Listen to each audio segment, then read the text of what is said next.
como todos los años en los encuentros de filosofía, hay una mesa redonda y esta vez la hemos organizado con el tema de diseño inteligente, fundamentalismos religiosos y fundamentalismos científicos. El diseño inteligente es una doctrina que algunos grupos cristianos oponen a la teoría de la evolución y dice, más o menos, resumiendo mucho, que hay formas, sobre todo orgánicas y biológicas, que no pueden explicarse sin hacer referencia a un diseñador inteligente, a un creador, que luego además pues suelen relacionar o suelen poner correspondencia con el Dios cristiano. Entonces, esto en Estados Unidos es una cosa bastante seria. Como saben, hay condados en los que los profesores de secundaria están obligados a enseñar el diseño inteligente conjunto con la teoría de la evolución, como si fueran dos teorías científicas y no como si una fuera una mitología y otra fuera una teoría científica. Para nosotros esto pues seguramente nos pille bastante lejos. Los católicos nos dirán, bueno, es que eso es cosa de protestantes. La Iglesia, y Desiderio Parrilla ya me dijo algo parecido, la Iglesia admitió la evolución darwiniana hace ya mucho tiempo y esto no nos conviene, no nos concierne. Los científicos dirán, pues eso, están oponiendo estos locos de Texas o de Montana una teoría a una mitología, con lo cual pues no es importante. Sin embargo, sí que hay muchas cosas que son mucho más difíciles de lo que parece cuando se habla del diseño inteligente y que nos parece que dan pie a hablar de fundamentalismos religiosos, científicos y luego ya si queremos incluso políticos y por tanto reunir de algún modo algunos de los temas que hemos estado tratando estos días anteriores. Las dificultades, por lo que el diseño inteligente es tan interesante es porque, aunque es verdad que es una cosa protestante más que católica, todo cristiano que crea en el poder explicativo de la teología natural concibe la posibilidad de derivar la idea de Dios del estudio del mundo y de la realidad. Y por tanto, hay un cierto sentido en el que hay un diseñador al que se llega a través del estudio del mundo. Y ese diseñador pues es un fundamento del mundo y por eso viene a cuento y Zubiri, por ejemplo, hablaba de Dios como fundamento y entonces pues esto es algo que todo teólogo natural tiene que afrontar. Luego, por el lado de las ciencias, digamos, pues la cosa no es tan clara tampoco como muchas veces se presenta, porque por un lado las ciencias biológicas no es cierto que agoten la realidad de las formas orgánicas. A la biología sintética se le sacan hoy muchos peros desde el punto de vista de la evodevo, o hay ciertos autores que hablan de una vuelta a cierto lamarquismo, por ejemplo, que estaba proscrito hace simplemente 30 años. Con lo cual, bueno, hace 2 años aquí en los encuentros los dedicamos a la idea de teleología y una de las cosas que vimos claramente es que los biólogos están continuamente recurriendo a ideas teleológicas, de hecho, aunque no finalistas, pero sí teleológicas y que desde luego no son meramente mecanicistas. Pero esto en lo que concierne a las ciencias biológicas. Luego, cuando contraponemos diferentes ciencias entre sí, pues los conflictos son aún mayores. Hay mucha gente, muchos científicos hoy en día que dicen no, las formas orgánicas complejas no son ningún problema porque se explican por la complejidad. Pero claro, esta explicación es un tanto circular porque de hecho lo que estás apelando es a una emergencia. Cuando llega a un estado de cosas hay una emergencia hacia un estadio superior. Frente a esta teoría, pues hay reduccionismo entre las ciencias y, por ejemplo, hay muchos físicos que dicen no, las formas orgánicas y la vida en general se pueden explicar perfectamente a partir de la física. Hay mucha gente ahora trabajando en termodinámica, aplicación de la termodinámica al origen de la vida. Pero también hay, pues por ejemplo, se acordarán del libro de Hawking de hace 5 años que se llama El Gran Diseño. Y dice, no hace falta un diseñador inteligente porque, y utiliza esta palabra, los fundamentos de la realidad los tenemos simplemente con las leyes físicas. Si tenemos leyes físicas que son universales, llega un estado de probabilidad en que puede surgir la materia de la nada, y si ese estado ocurre, pues ya lo demás viene solo, digamos. Con lo cual, las leyes son los fundamentos. Por eso la palabra fundamentalismo, aquí, que hay mucha gente que al leer el título, sobre todo si son cientifistas, habrán dicho, pues qué pseudoproblemas inventan los filósofos. Pues no necesariamente, porque estamos hablando de los fundamentos de la realidad y de un punto en el que choca determinadas doctrinas teológicas más que religiosas, que esto habrá que hablarlo también, y determinadas doctrinas científicas, y donde me parece que es pregnante, precisamente por eso, el análisis filosófico. Yo voy a intentar no extenderme más.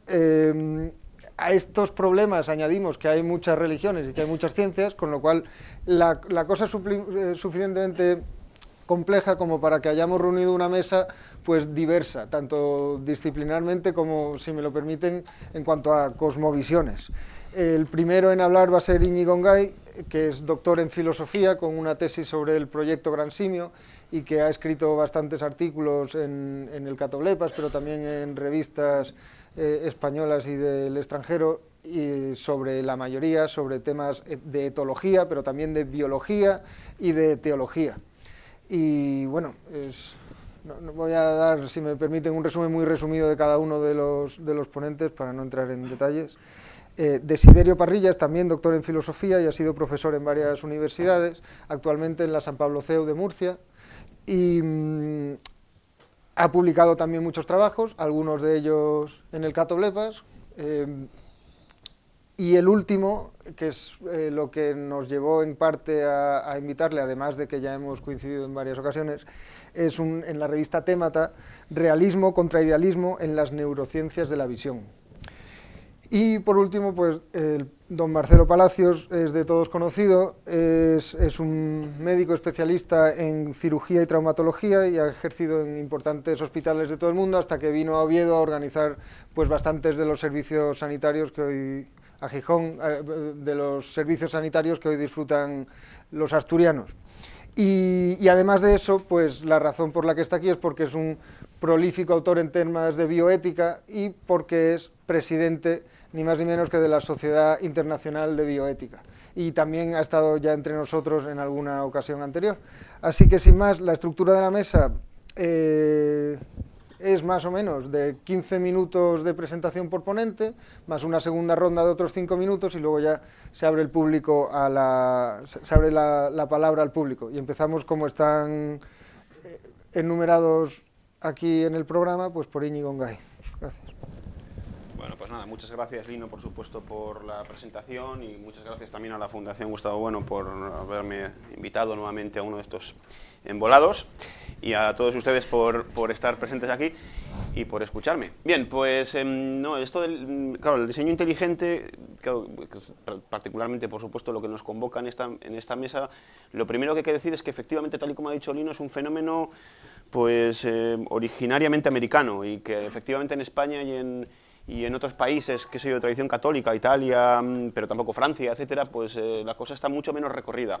Quizás acaso no exclusivamente americano y no exclusivamente protestante, sino que también, por ejemplo, en Turquía, yo he percibido pues en multitud de instituciones y de libros, en fin, que abogan por esta doctrina también, ¿verdad?, en Turquía, en un contexto, en este caso, pues islámico, o más o menos, pues qué sé yo, criptoislámico, o lo que fuese, ¿verdad?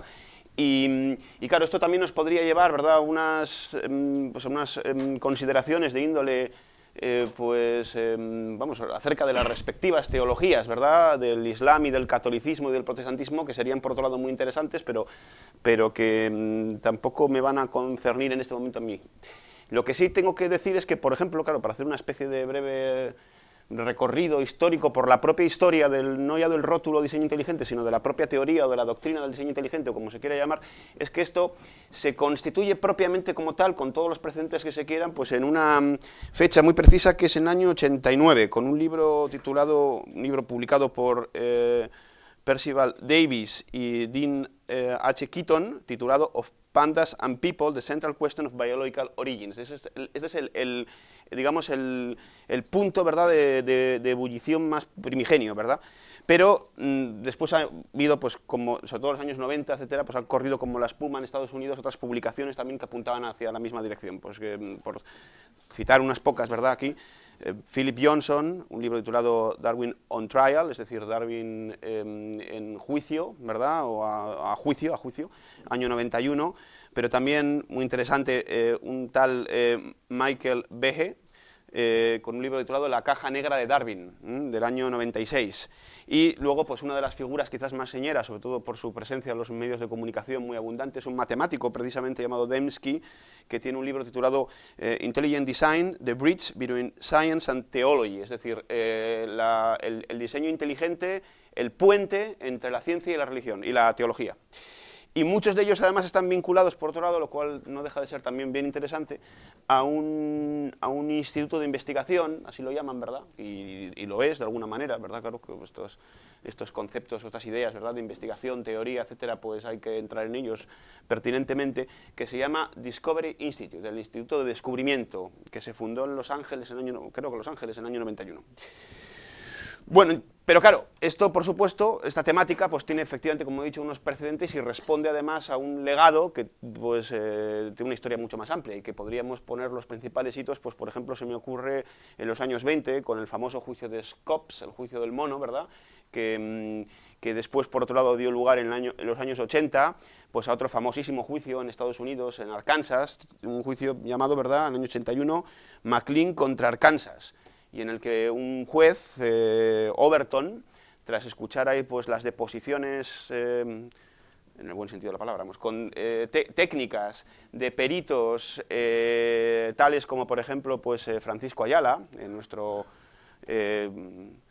ex dominico, bueno, o EMIC, ¿verdad?, como imprime carácter el sacramento de la ordenación, todavía dominico, ¿verdad?, y biólogo de poblaciones, Ayala, pero también Michael Ruse, el famoso filósofo de la biología, así se le suele llamar, ¿verdad?, o el propio el paleontólogo, ¿verdad?, Stephen Jay Gould, ahí efectivamente pues ejercieron como peritos técnicos cerca del juez Overton, y entonces pues tras escuchar estos peritajes el juez Overton pues firmó una sentencia en el que se declaró, fíjense ustedes, la sentencia del juez, el veredicto, vamos a decirlo así, que es una palabra por cierto de orden osiológico, el veredicto está diciendo la verdad, el veredictum, ¿verdad?, se declaró el juez que la ciencia de la creación no es una ciencia. Es decir, que la sentencia era jurídico-nosiológica, por supuesto, como no podía ser menos, ¿verdad? La ciencia de la creación no era ciencia. Y esta sentencia tenía sus fundamentos, sobre todo, pues claro, ¿qué fundamentos eran? Pues eran fundamentos de tipo, pues, criterios nosiológicos intrincados, pues con sencillamente el verificacionismo, por ejemplo, positivista, y también con el falsacionismo popperiano, que era donde precisamente le llevaron, pues, Gould, Ayala y Ruse y otros, es decir, que la ciencia de la creación no es ciencia porque no hay posibilidad de verificarla ni de falsarla, es decir, no es ni verificable ni falsable y por tanto no se atiene a ninguno de los criterios, ¿verdad?, de la filosofía de la ciencia estándar hasta el Congreso de Urbana y por tanto esto no es una ciencia. Pero, claro, es que el diseño inteligente efectivamente se presenta, como una ciencia, por supuesto, pero y desde luego visto, ¿verdad?, por lo menos con cierta distancia, desde luego con la forma de una doctrina que precisamente, esto es muy importante, frente a la teoría sintética de la evolución, pues lo que el diseño inteligente sostiene, ¿verdad?, o lo que trata, ¿verdad?, es, como ha dicho bien Lino, ¿verdad?, también lo ha manifestado así en la presentación, trataría de dar cuenta de casos de los que los propios teóricos, sobre todo Dembski, por ejemplo, llaman casos de complejidad irreductible. Es decir, de aquellas estructuras, ¿verdad?, orgánicas, tales como, por ejemplo, formas orgánicas tales, los casos más prototípicos suelen ser, por lo menos atendiendo a la literatura más usual al respecto, pues el flagelo de la Escherichia coli, pero también el sistema de coagulación de la sangre, o por ejemplo el ojo vertebrado, un asunto que ya le preocupó mucho a Darwin en su momento, ¿verdad?, el ojo vertebrado. Bueno, pues estas formas orgánicas que presentarían, según dicen estos autores, una complejidad irreductible, es decir, una complejidad tal que sería pues inmiscible con el gradualismo propio de la selección natural, ¿verdad?, precisamente exigirían, ¿verdad?, para ser explicados, esto es lo que postula, ¿verdad?, el diseño inteligente, exigirían pues ser explicados apelando a la racionalidad operatoria de un demiurgo, dotado de causalidad proléptica, por así decirlo. Es decir, que la biología se resolvería en el fondo, ¿verdad?, pues en una ciencia metaoperatoria, como una suerte de ingeniería, ajustada al modelo verum ex factum, realmente, ¿verdad? Y entonces, pues por por una metodología que podríamos identificar con la ingeniería inversa, ¿verdad? Efectivamente se trata de dar cuenta, de hacer justicia, ¿verdad?, a estas formas orgánicas dotadas de complejidad irreductible al parecer, apelando pues a un suerte de superingeniero, que sea el diseñador. Bien. Y claro, esto nos recuerda poderosamente, claro, no es que esta referencia aparezca en la bibliografía o en el repertorio de autores a los que estos en fin, científicos, EMIC, ¿verdad?, se tratan de ajustarse, pero nos recuerda desde luego poderosamente, pues por ejemplo, a Paley, a la teología natural de Paley, ¿verdad?, que por cierto es una de las influencias más importantes de Darwin, no solamente a la contra, sino que Darwin efectivamente se alimentó en gran parte de casos muy rigurosos de adaptación de los que Paley da cuenta en su obra Teología Natural. Y desde luego el diseño inteligente nos recuerda, como tal doctrina, pues a muchas de las cosas que Paley cuenta en sus libros, etcétera. Y entonces, claro, a mí lo que me gustaría hacer en mi intervención, en primer lugar, es algo realmente muy sencillo, que tampoco resulta nada original, pero en fin, pues como me han invitado, pues algo tengo que decir, ¿verdad? Entonces, pues lo que voy a hacer es, primero voy a hacer un desbrozamiento de la polémica desde un plano EMIC, propio, vamos a decirlo así, interno a los propios actantes que se están moviendo en el terreno. Y desde el plano EMIC, de alguno de los actantes, esto se plantea como una suerte de episodio más de la polémica o de las polémicas entre la religión y la ciencia, desde el punto de vista, digo, EMIC, de algunos de los actores que están aquí funcionando. Vamos, como un episodio de los conflictos, o incluso desde una perspectiva todavía más monista, esta ya lo es, pero todavía el monismo incoado se hace ya mucho más, ¿verdad?, pues superlativo. El conflicto entre la religión y la ciencia, digo por atenerme al famoso libro de 1864 de Draper, que todo el mundo pues conoce, ¿verdad?, la historia del conflicto entre religión y ciencia. Y claro, así razonan, por ejemplo, pues los defensores del creacionismo de la Tierra joven, previos al juicio Scopes, que es amparándose, por ejemplo, en la religión frente a la ciencia, lo cual podríamos algebraicamente, ¿verdad?, dar curso a esta situación con religión 1, ciencia 0, por así decirlo, ¿verdad? Eso es. Es decir, la neutralización de la ciencia en nombre de la religión, una suerte, ¿verdad?, de perspectiva reduccionista en este sentido, una reducción de uno de los términos al otro. Pero también razonan así, por ejemplo, contraria sunt circa eadem, habría que recordar aquí, ¿verdad?, esta frase escolástica que siempre hemos vamos, efectivamente con toda verdad, de una manera absolutamente certera, ¿verdad?, nos muestra que efectivamente los contrarios se mueven lógicamente en el mismo círculo, porque si no, no podrían ser contrarios, ¿verdad? También digo que razonan exactamente igual, o de una manera muy aproximada, ¿verdad?, mutatis mutandis, por supuesto, los nuevos ateos, lo que se llaman los nuevos ateos, que son estos cuatro, Dennett, Sam Harris, Christopher Hitchens y Richard Dawkins, eso es, precisamente Richard Dawkins, que en verdad han formado ahí una especie de club cuyo rótulo, ¿verdad?, común es los cuatro jinetes del no apocalipsis, dicen ellos, lo cual ahí se ve efectivamente una suerte de ateísmo, ¿verdad?, que es un ateísmo privativo por completo. Claro, los cuatro jinetes del no apocalipsis ya están redefiniendo a ellos mismos precisamente a partir de rótulos totalmente, pues, sacros, ¿verdad?, que huelen a agua bendita, ¿verdad? En fin, entonces estos nuevos ateos, pues claro, también razonarían siguiendo la misma línea que los creacionistas de Tierra Joven, solo que en lugar de R1 C0, pues es lo contrario, ¿verdad? Es la reducción total o la supresión de la religión en nombre de la ciencia, porque la ciencia efectivamente demuestra que la religión pues es una especie de engañifa.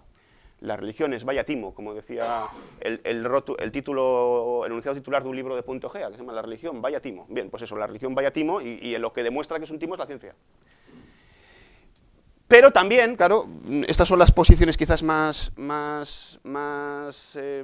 llamativas, pero otros procediendo, claro, son las alternativas, por así decirlo, ¿verdad?, de reducción mutua, pero otros procediendo desde un armonismo nítido, mucho más nítido, lo que proceden es precisamente a tirar por la calle de medio, a declarar la compatibilidad absoluta entre la ciencia, en este caso el evolucionismo darwiniano, y la religión incluso creacionista cristiana, y eso sería, claro, 1-1, ¿verdad? Entonces esto, pues, ¿quiénes son? Pues, por ejemplo, hay muchos casos, pero y además no todos, no necesariamente, por mucho que compartan, ¿verdad?, esta casilla clasificatoria, en la medida en que estamos aquí modulando, ¿verdad?, estas alternativas no coinciden en todo entre sí, claro. Por ejemplo, Stephen Jay Gould, que tiene un artículo famosísimo al respecto, donde él habla, pues, dice que la ciencia y la religión son dos magisterios que no se solapan. No se solapan. Y con esto, claro, lo que quiere decir es que la religión y la ciencia son mutuamente compatibles, enteramente, pero claro, a precio de involucrar, eso sí, que los magisterios estos no pueden entrar en conflicto sencillamente porque se ignoran uno a otro. Es decir, que no están totalmente separados. Claro. Entonces, pero otros, por ejemplo, Michael Ruse, por ejemplo, subraya algo que también resulta interesante, claro, que se opone de alguna manera a lo de Gould, aunque dentro de la misma perspectiva armonista, y es que Ruse, en un libro que se titula Can a Darwinian be a Christian? ¿Puede un darwinista ser cristiano? Y la respuesta es absolutamente sí. O en otro titulado Science and Spirituality. Pero también otro filósofo de la biología muy conocido, Elliot Sober, en un libro que se titula, pues, ¿escribió Darwin el origen al revés? ¿Did Darwin write the origin backwards? ¿No? Al revés. Ahí dice Elliot Sober, y coincidiendo en gran parte con Ruse, que efectivamente que la ciencia y la religión son mutuamente compatibles, la perspectiva es el armonista de nuevo, pero no porque se ignoren, sino porque pueden incluso colaborar. Eso dice Ruse, que es perfectamente armonizable una cosa con otra, y Elliot Sober, pues, que la ciencia en principio no puede en absoluto contradecir a la religión, porque la ciencia, claro, se basa en un naturalismo metodológico que no coincide necesariamente con, dice él, con un naturalismo metafísico, dice él. Esa es la distinción que, como ustedes ven, es, pues, en fin, podríamos hablar mucho de esto, pero pues carece del más mínimo rigor, a mi juicio. Pero, en fin, dice, el naturalismo metodológico propio de la ciencia, pues, implica que, claro, en las proposiciones científicas no puede haber apelaciones a lo sobrenatural. Pero esto no quiere decir que la ciencia tenga por qué efectivamente comprometerse con un naturalismo metafísico según la cual, pues, la existencia de lo sobrenatural quede negada. Esto no tiene por qué ser así. Eso es lo que dice, esa es la doctrina de Sober, ¿verdad? Y mucho más Ayala, claro, Ayala, pues ahora efectivamente podríamos satisfacer un poco esta apelación en absoluto malévola por mi parte psicológicamente, vamos, no, cuando dije que todavía era dominico, nada malévola por mi parte, pero bueno, si fuese malévola daría igual, quiero decir que es, no, verdad, que no se compromete tampoco mi subjetividad, vamos, no quiero decir que en el libro de Ayala, o en un libro que ha publicado recientemente titulado Soy un mono, y otro titulado muy indiciariamente El regalo de Darwin a la ciencia y a la religión, pues aquí lo que dice Ayala es que precisamente lo contrario, que el darwinismo es efectivamente, pues, una gran contribución a la ciencia, pero también una gran contribución a la religión, casi podemos decirlo así, ¿verdad? Un regalo de la divina providencia, porque, ¿por qué? Pues por lo siguiente, porque el darwinismo, la selección natural, evita el problema de la teodicea. Claro, el problema del mal queda resuelto porque el mal no es responsabilidad de Dios, el mal es un resultado de la selección natural. Esta es la cuestión, eso es lo que dice Ayala. Bueno, total, que esto desbrozado las cosas desde el plano émic, pero claro, la cuestión es que en todo caso estos planteamientos suponen, todos ellos, no importa cuál, una hipostatización de los dos términos del debate, claro, eso es lo que cuestión. Tanto de la ciencia como de la religión, que además vistos así son lisologismos. ¿Por qué? Sencillamente porque hay muchos tipos de religión y muchos tipos de ciencia. Y de hecho, los proponentes del diseño inteligente se consideran a sí mismos, ¿verdad?, o suelen presentar su doctrina como una doctrina científica enfrentada a otras de su propia escala. Y claro, la respuesta que se suele dar a esta propia presentación de los defensores del diseño inteligente por parte de, pues qué sé yo, de Ruse o de Sober o de otros implicados en el debate, es que esto no es así, que el diseño inteligente no es una ciencia. ¿Pero por qué no es una ciencia? Pues porque tienen intenciones ocultas, precisamente porque cuando hablan de un demiurgo operatorio se están refiriendo a Dios. Un poco lo que decía Lino, ¿verdad? Y, claro, penetrando un poco en lo más íntimo de los secreta cordis, de los autores involucrados en el diseño inteligente. Ahora bien, esto a mí me parece que es completamente irrelevante, cuáles sean las intenciones de los proponentes del diseño inteligente, si están refiriendo a Dios o a los marcianos. Es decir, la razón por la que el diseño inteligente no es una ciencia no es esta, porque la cuestión es que determinar si el diseño inteligente, que desde luego tiene el formato de una doctrina ideológica, es una ciencia o no, es una cosa que no puede hacerse al margen de una teoría de la ciencia determinada. Es preciso tener unas coordenadas nosiológicas. Y así, por ejemplo, desde una concepción de la ciencia como la de Aristóteles en los segundos analíticos, de la que hablaba el profesor Bon hace un rato, ¿verdad? Hace una hora, según la cual la ciencia es precisamente el habitus conclusionis, ¿verdad?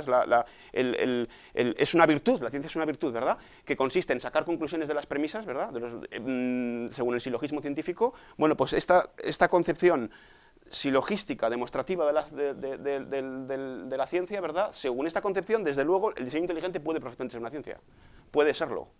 Porque efectivamente están operando con silogismos también y con sistemas de proposiciones que se derivan de principios.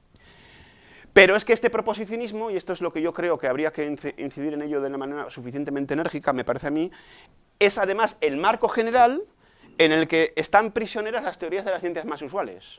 Tanto las pre-popperianas como las popperianas como las post-popperianas. Es decir, aquí efectivamente son proposicionalistas todo Dios, desde Carnap hasta Feyerabend.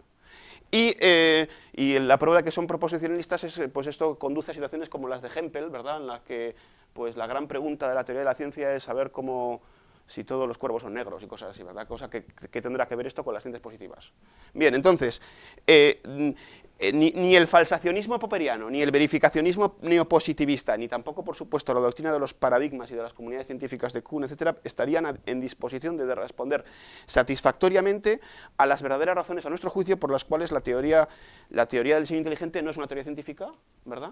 Y estas razones que no se aplican desde luego a la termodinámica o a la genética de poblaciones o lo que sea. Ahora bien, desde una concepción de la idea de ciencia, tal y como la que se mantiene en la teoría del cierre de categoría, las cosas quedan contempladas de otra manera, por lo siguiente que van a ver ustedes ahora. Principalmente por la ausencia absoluta en el supuesto campo, ¿verdad?, intencionalmente científico, del diseño inteligente, de referenciales fisicalistas. Por lo menos en lo que se refiere al supuesto demiurgo operatorio, a la inteligencia esta de la que se habla. Y como esta inteligencia, ¿verdad?, no aparece como tal cuerpo dentro, ¿verdad?, como tal cuerpo, como todos los cuerpos, tridimensional, ¿verdad?, operable dentro del campo del supuesto campo, ¿verdad?, del diseño inteligente, pues en ausencia completa de referenciales no puede haber ni operaciones, ¿verdad?, ni términos, y las relaciones que se puedan establecer son relaciones puramente especulativas, ¿verdad?, vanas, totalmente vanas desde el punto de vista pues de la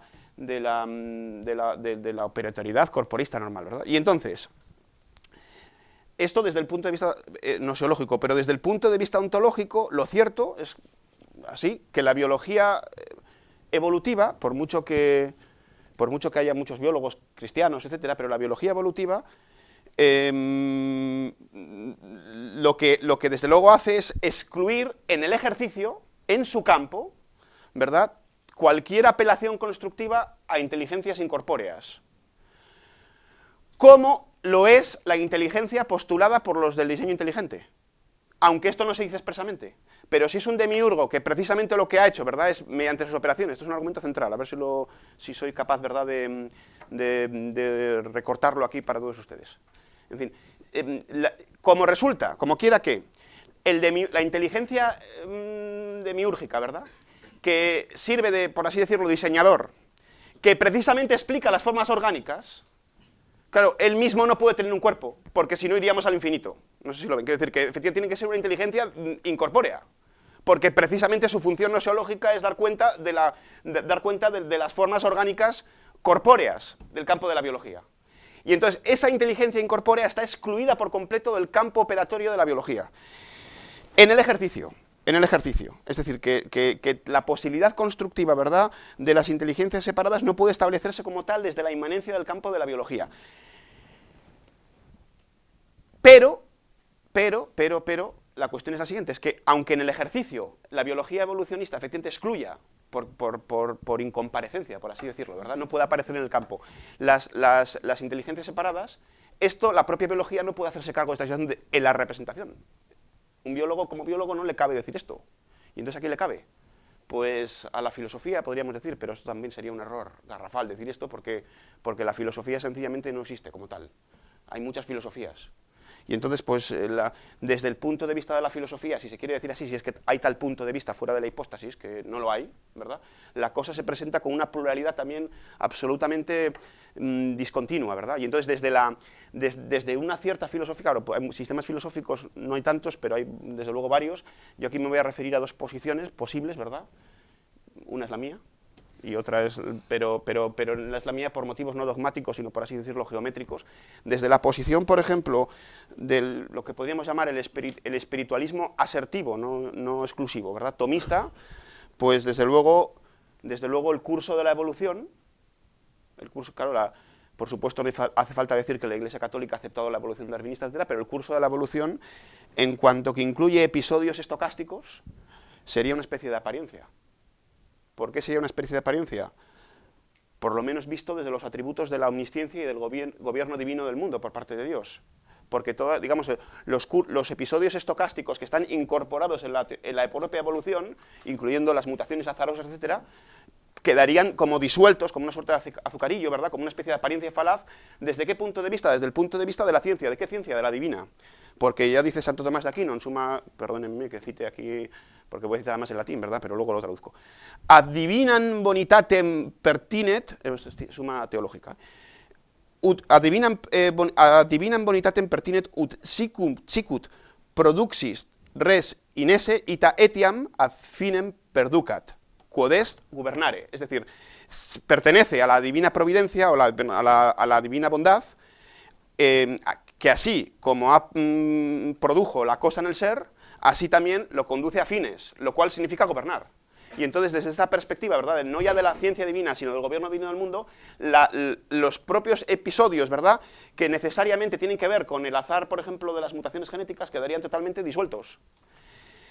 Esto desde el punto de vista del espiritualismo asertivo tomista. Pero desde el punto de vista, por ejemplo, del materialismo filosófico, la cuestión es la siguiente. Yo creo que esto es lo principal, es que no hay ni puede haber inteligencias incorpóreas, como tampoco puede haber vivientes incorpóreos, porque la inteligencia, de la que hablan los representantes del diseño inteligente, no significa nada por sí mismo, y de esto sabe mucho, por ejemplo, Marino, entre otros, ¿verdad? Pero la inteligencia, ¿verdad?, no significa nada por sí mismo, al margen, por ejemplo, pues, entre otras muchas cosas, pero por ejemplo, de la extracción de moléculas de trifosfato de adenosina de los alimentos, lo cual implica, no ya la inteligencia, implica, ¿verdad?, pues la boca y el ano, y entonces, pues esto, naturalmente, las inteligencias incorpóreas no tienen ni boca ni ano, ¿verdad?, salvo en algún episodio de la Biblia donde parece que le van a violar a los ángeles, pero entonces no son, las inteligencias separadas no son celomados y por tanto no pueden consumir trifosfato de adenosina y la inteligencia, por tanto, al margen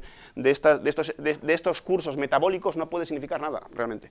Y entonces, claro, tampoco, y esta es la segunda parte, y ya voy a terminar, lo prometo, tampoco hay ni puede haber omnisciencia si es que hay verdaderas ciencias. Porque ¿cuál es la ciencia de Dios? Pues la ciencia de Dios es la todología, ¿verdad? Dios es un todólogo, y entonces eso no es una ciencia. Entonces hay ciencias positivas que están separadas unas con otras, y esta separación, ¿verdad?, constructiva, es la garantía de su subsistencia soberana. Entonces lo que no puede haber es ciencia divina. Esto es nuestro argumento principal. E insistimos, en este punto al menos la incompatibilidad es total. Solo que esta incompatibilidad, desde luego, no se establece, a nuestro juicio, esta es la cuestión, en el plano de las ciencias, sino que se establece necesariamente en el plano de la filosofía, de la ontología y de la gnoseología. Esto es lo que quería yo decir hoy.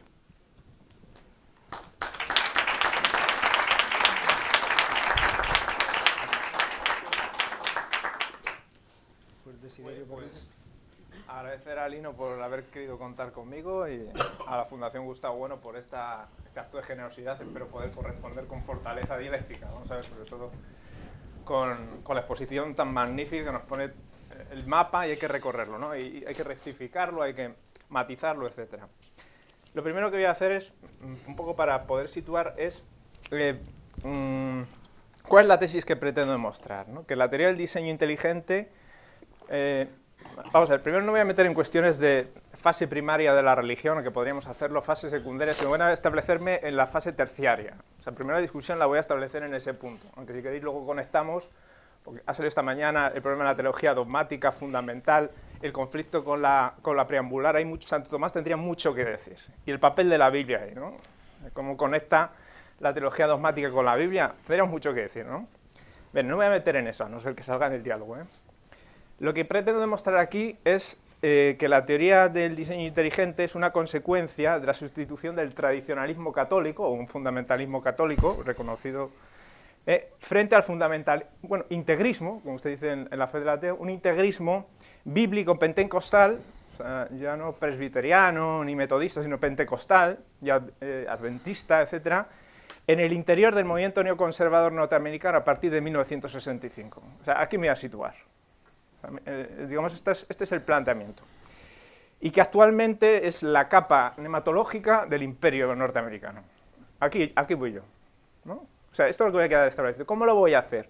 Lo primero que voy a demostrar es que la estructura esencial de la condena pontificia de las tesis concordistas en Providentissimus Deus, en 1893, que Draper, en 1874, si no me equivoco, traduce enseguida al año siguiente al español. Ese conflicto, ¿qué tiene esa encíclica de trasfondo? ¿Qué está ahí? ¿Qué hay de trasfondo ahí? ¿Qué posición tomista hay ahí, ¿no? Y lo primero, bueno, pues decirles qué es el concordismo, porque a lo mejor algunos no lo saben y creo que los términos queden bien definidos, ¿no? Saben ustedes que el concordismo sostiene una tesis muy peculiar, que más la has anunciado tú perfectamente y esta mañana el profesor Bueno, ¿no? Sostiene que la sola escritura es una desviación, primero heterodoxa, pero finalmente se convierte en una herejía que sostiene que la escritura es la única fuente de la autoridad. O sea, uno solo está autorizado a hablar si da una cita bíblica, vamos a decirlo así sencillamente. Entonces lo que repone, que de hecho, es que voy rápido porque ya ha explicado el profesor Bueno, la escritura primero forma parte del ceremonial católico, en la liturgia de la palabra y en la liturgia eucarística, y que la transmisión de la fe se da a través del obispo, pero el obispo está transmitiendo la sucesión apostólica, ¿de acuerdo? Y la sucesión apostólica son las actas de los concilios. ¿Y cómo se forman los concilios? Bueno, aquí habrá que matizar muy fino, porque ahí está la dialéctica griega. Muchas veces he oído al profesor Bueno que decir que la verdadera racionalidad está en los concilios. Yo pienso que sí, porque ahí se está dando la dialéctica en estado puro. Vale, si queréis, y discutimos esto. Entonces, ¿qué ocurre? Que el concordismo rompe con esto. Y entonces dice que bien la Biblia o la Escritura autoriza una teoría científica, lo has explicado tú y no voy a entrar, o bien una teoría científica autoriza a la Biblia, un dialelo. Entonces la Iglesia esto lo condena abiertamente, ¿no? Es decir, la manera de cómo se ha formulado la teología dogmática católica no se está, ¿no? Está imbricada necesariamente con la dialéctica, más incluso con los analíticos, con la dialéctica platónica, ¿no? Con la denominación de ideas, la definición estricta y las tablas clasificatorias, de lo que ustedes son unos filósofos académicos, y por eso creo que hay que reivindicar la escuela, ¿no? Porque yo creo que son ustedes un episodio de la escolástica importantísimo, importantísimo. Sobre todo para la teoría de ciencias, no por las cuestiones secundarias de que sea zapatero o no zapatero. Para el cierre categorial, que debe acabar de escribirse. Entonces, bien, para asimilarlo nosotros y beneficiarnos de él, O sea, no piense que es para yo para hacerme Gustavo Bueniano, para el bien de la Iglesia. Sí, sí. Bien, lo digo porque es lo que pienso, no porque es lo que pienso. Y bien, y porque además tengo algunos argumentos, es decir. A continuación, bueno, ¿cuál es la fuente de esta crítica, de esta condena del concordismo católico? Pues es una interpretación que se mantiene larvaria. Hay que tener en cuenta cómo escribe, en qué situación escribe Santo Tomás la prima secunde. Y cómo él escribe, la prima secunde, no, la prima pars, que es de Deo 1, ¿no? Y entonces él escribe leyendo en ese momento a Aristóteles, está haciendo el comentario en 1265, está en Roma, está leyendo la física, que le han traído el texto de Moerbeke, y la está leyendo con papel y lápiz. Acaba de estar en Orvieto, ha estado con los matemáticos y ha estado estudiando matemáticas, ha leído Euclides, etc. O sea, digamos, si hay un Santo Tomás aristotélico es ese. Y entonces tiene ahí, mientras está dictando, pues está haciendo el comentario a la física, ¿no? Y en el mismo momento en el que está escribiendo la prima pars, cuestión 2, artículo 3, está haciendo, casi seguro, el comentario a física 2.8. Si ustedes se dan en física 2.8, pues, como nosotros los tomistas expresamos, establece el teorema dialéctico. Un teorema dialéctico es el de la teleología, donde él explica todos los elementos. Yo cuando escuché las conferencias de Gustavo, digo, mira, es que es para haberle puesto patas a Física 2.8. ¿Cómo no se puede? ¿Y qué conclusión llega ahí Aristóteles? Dice, ¿cómo podemos? O sea, que era una figura, y dice, el que niegue la teleología tiene que usar la figura. El que quiera matizar la teleología tiene que usar la figura. El que quiera radicalizar, Teilhard de Chardin o lo que sea, quiere usarla, radicalizar, porque para Aristóteles hay muchas cosas que no tienen finalidad, Dice, quien quiera radicalizar la teoría de la teleología tiene que usar la figura, transformarla, como transformamos un cuadrado en un trapecio, como quieras. Pero la figura, si quieres ser discípulo de Empédocles, que contra quien está luchando, tienes que usarla. Te fastidias, ahí lo tienes, te deja el teorema. Y es verdad, tenemos que usarla.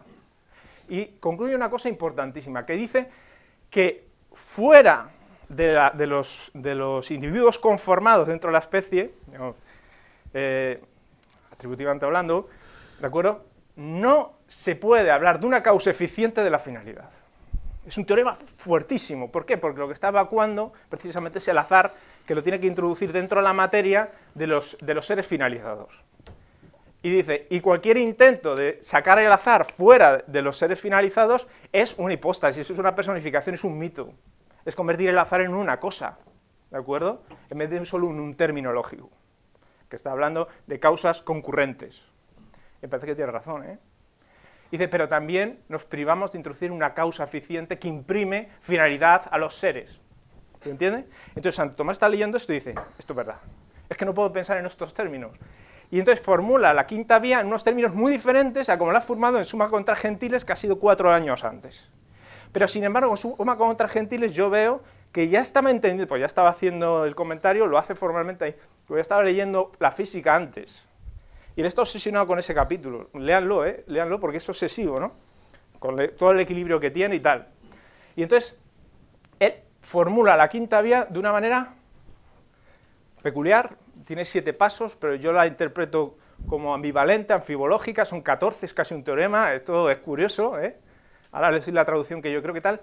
Y va dejando rastros en el resto de la vía, pero ocurre una cosa. Si ustedes leen la prima secunde, ustedes saben que de pronto Lotin, Santiago Ramírez, dicen, qué cambio tan radical, es casi agustiniano, empieza con lo de la creación, las razones seminales, que es como el comentario de la creación de San Agustín. ¿Cómo ha cambiado tanto? Empieza a hablar de Dios como causa, o sea, se salta la analogía, una cosa sorprendente, ¿no?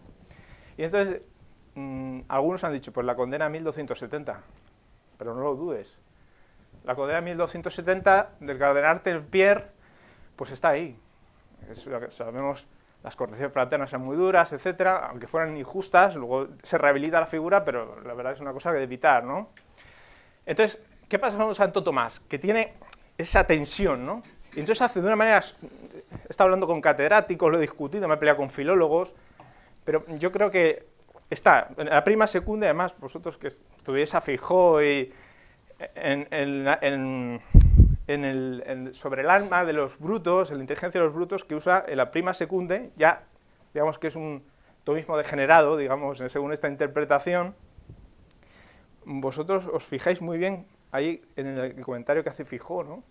Que Feijóo casi da en la clave, Cayetano también lo tiene, pero no se atreve a dar el paso, ¿no? Y dice lo siguiente. Pero vaya, no tengo esto.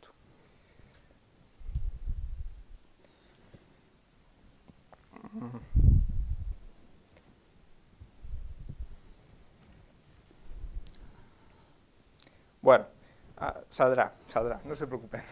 Bien, entonces, ¿qué ocurre? Bueno, esta interpretación, que es también para lo que me interesa históricamente, está en muchos autores, está en Cayetano, pero con dificultades, Juan de Santo Tomás también, pero especialmente hay un autor que es muy agudo, que es Ceferino González. Me da un poco de vergüenza aquí hablar de él, pero ustedes lo conocen perfectamente.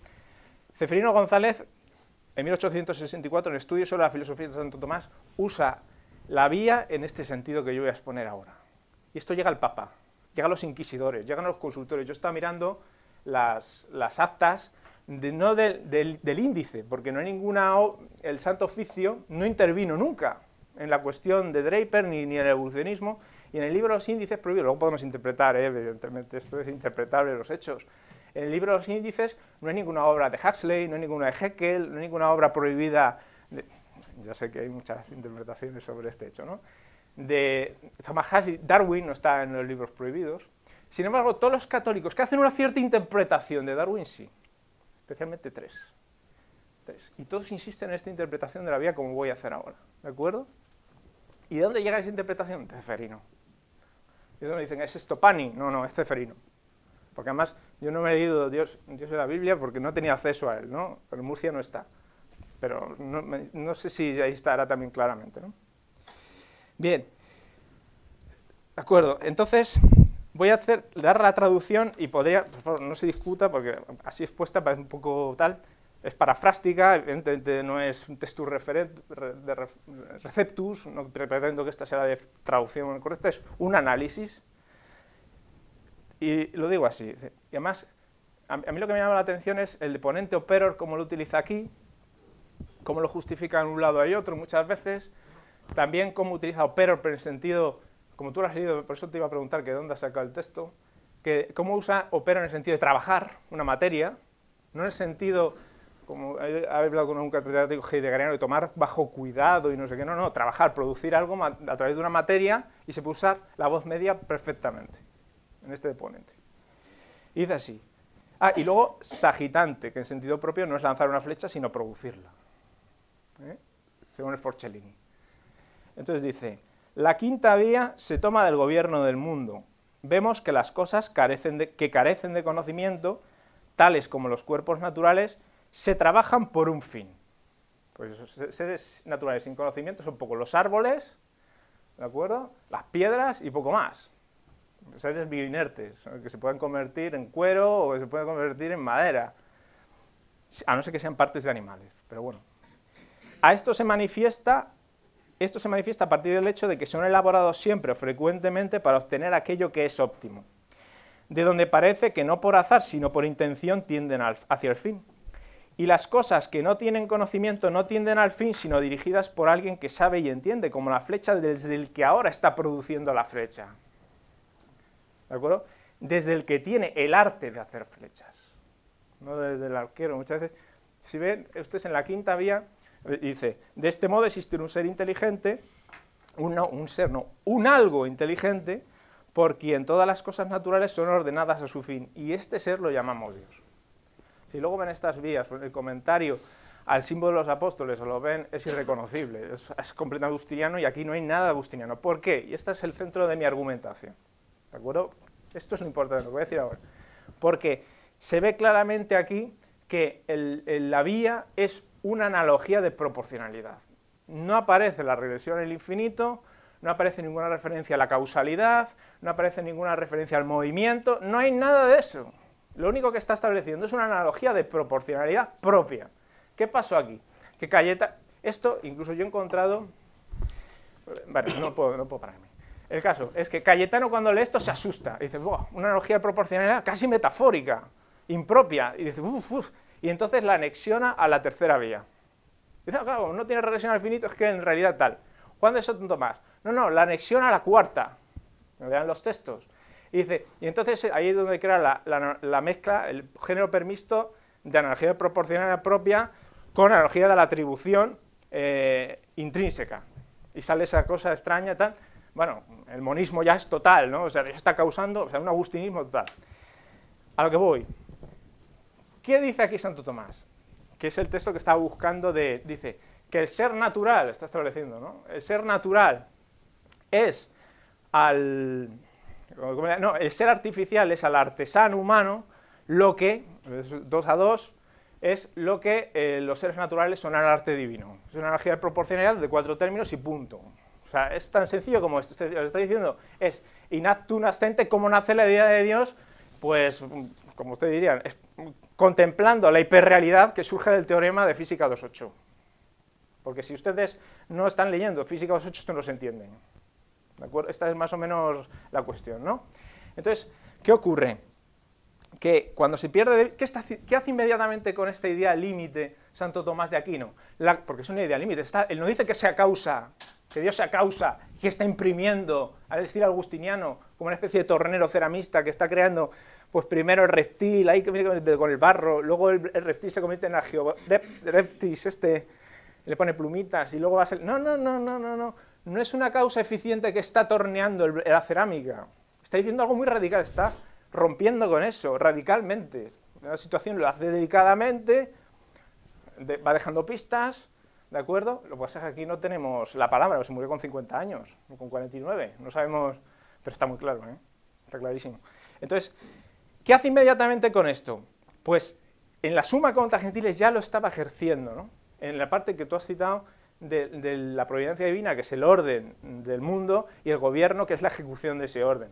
Tanto en uno como otro, que es igual de comprometido, lo que hace es coge este término negativo, que es un concepto límite de Dios, o algo, inteligencia ordenada como concepto límite, no hipostasiado, y lo que va haciendo es cogiendo, da por supuesto, ¿entienden? Da por supuesto la teología dogmática y fundamental, eso no lo cuestiona, pero muestra cómo es racional esa teología dogmática, reduciendo al absurdo las objeciones en contra de la tesis de un ser providencial. Pero no está demostrando que existe un ser providencial ni afirma que hay un ser providencial. Es como que hacen con el suma contra murmurantes, ¿no? ¿De acuerdo? Entonces va con este parangón, afila el cuchillo dialéctico y empieza todos los discursos preambulares que tienen los artistas, que tienen los comentaristas, Averroes, Algafel, y empieza, y va diciendo todo el rato. Bueno, ahí tengo las citas. Se dice que la providencia divina actúa así y asao, pero más bien habría que decir, no afirma la existencia de res, solo la existencia de dicto. ¿Se entiende? No está afirmando que eso sea así, está diciendo cómo un discurso puede ser racional o no. Y entonces, y por centrarme en esto, porque podríamos derivar muchas consecuencias. En Suma contra Gentiles 3, artículo 69, va contra Algafel y contra Avicena, y va contra la idea de la décima inteligencia, contra la anticetona, es decir, contra el, como vosotros decís, un hiperdiseñador metamérico, digamos, ¿no? ¿Qué es eso? Va contra Agustín. Y entonces se lo carga, lo destroza, a cuchilladas, además corta por las junturas perfectamente, léaselo, y entonces se carga la idea de un demiurgo, totalmente, como irracional, la desmenuza, lo pela, lo monda. Y entonces dice, un dador de formas, por lo tanto el emanantismo y el procesionismo agustiniano y de los franciscanos, de Peckham, su enemigo, desaparece. ¡Fas! Lo ha fulminado, lo ha derribado. Y el ocasionalismo, porque el diseño inteligente es ocasionalista.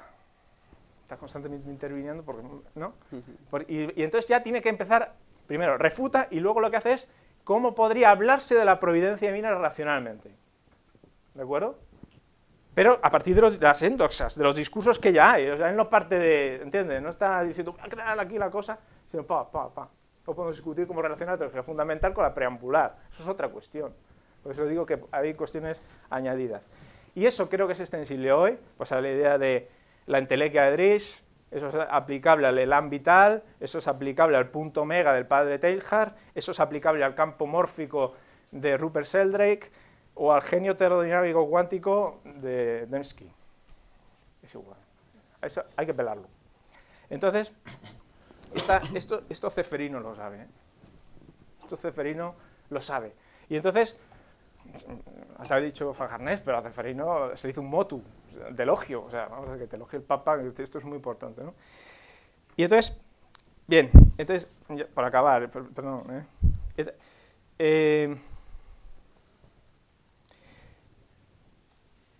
¿qué ocurre? Que el providentísimo Deus condena el concordismo necesariamente. Desde esta perspectiva no puede admitirlo de ninguna manera, lo tritura totalmente el concordismo. Lo hace ineficaz, pero por la propia gnoseología que se está usando, ¿de acuerdo? Ahora bien, ¿por qué se admite hoy en día el concordismo? Este es el problema, cuando está condenado. Quiero decir, por una desviación, pues porque más que el modernismo hay el americanismo, digamos, ¿no? Que es otra herejía también condenada por León XIII, ¿no? Que es el que formula Providentísimos Deus. Y se intentó, bueno, pues y acabo, ¿no? Que el núcleo de aglomeración del movimiento neoconservador que surgió tras la Segunda Guerra Mundial estuvo hecho por católicos en Estados Unidos, Buckley, Bothell, etcétera, ¿no? Esto nos habrá don Gustavo, ¿no?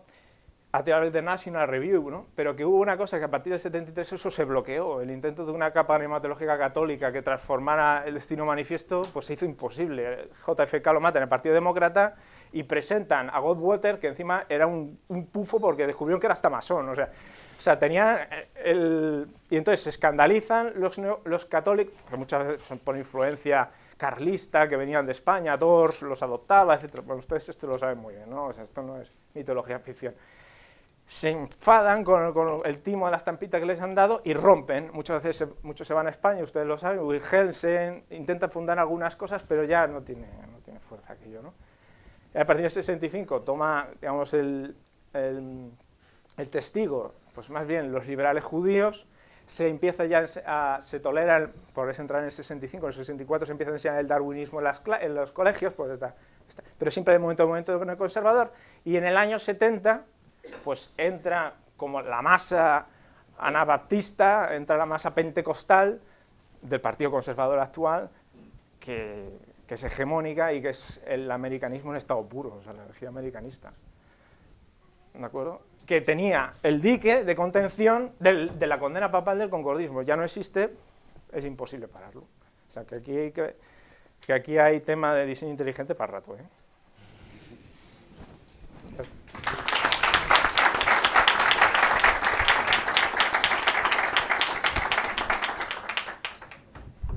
Marcelo Palacio, cuando quiera. Muchas gracias. Bien, buenos días. Muchas gracias, profesor Bueno, por invitarme. Siempre es un placer estar aquí en el ámbito de tu concentrado, pero a su vez diaspórico saber. Hemos compartido en otras ocasiones antes mesas redondas, congresos, conferencias. Me encuentro muy a gusto. Muchísimas gracias. Vamos a hablar de fundamentalismo. Y yo quisiera saber qué es realmente. ¿Qué es? ¿Es un juicio de valor intransigente? Eso parece, ¿no? ¿O son muchos juicios de valor intransigentes? Bueno, la humanidad está cargada de juicios de valor. Unos son bastante inocentes, otros son muy graves. Han tenido consecuencias gravísimas. Por ejemplo, decimos que lo blanco es lo puro y es falso.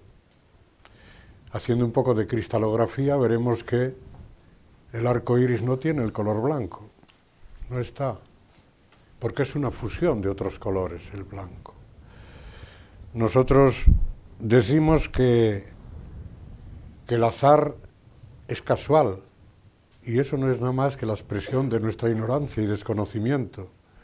Hace 100 años, ¿quién pensaría que ese señor que está en el telediario nos anuncia lo que pasará no esta tarde, ni el fin de semana, ni la Semana Santa, sino dentro de un año?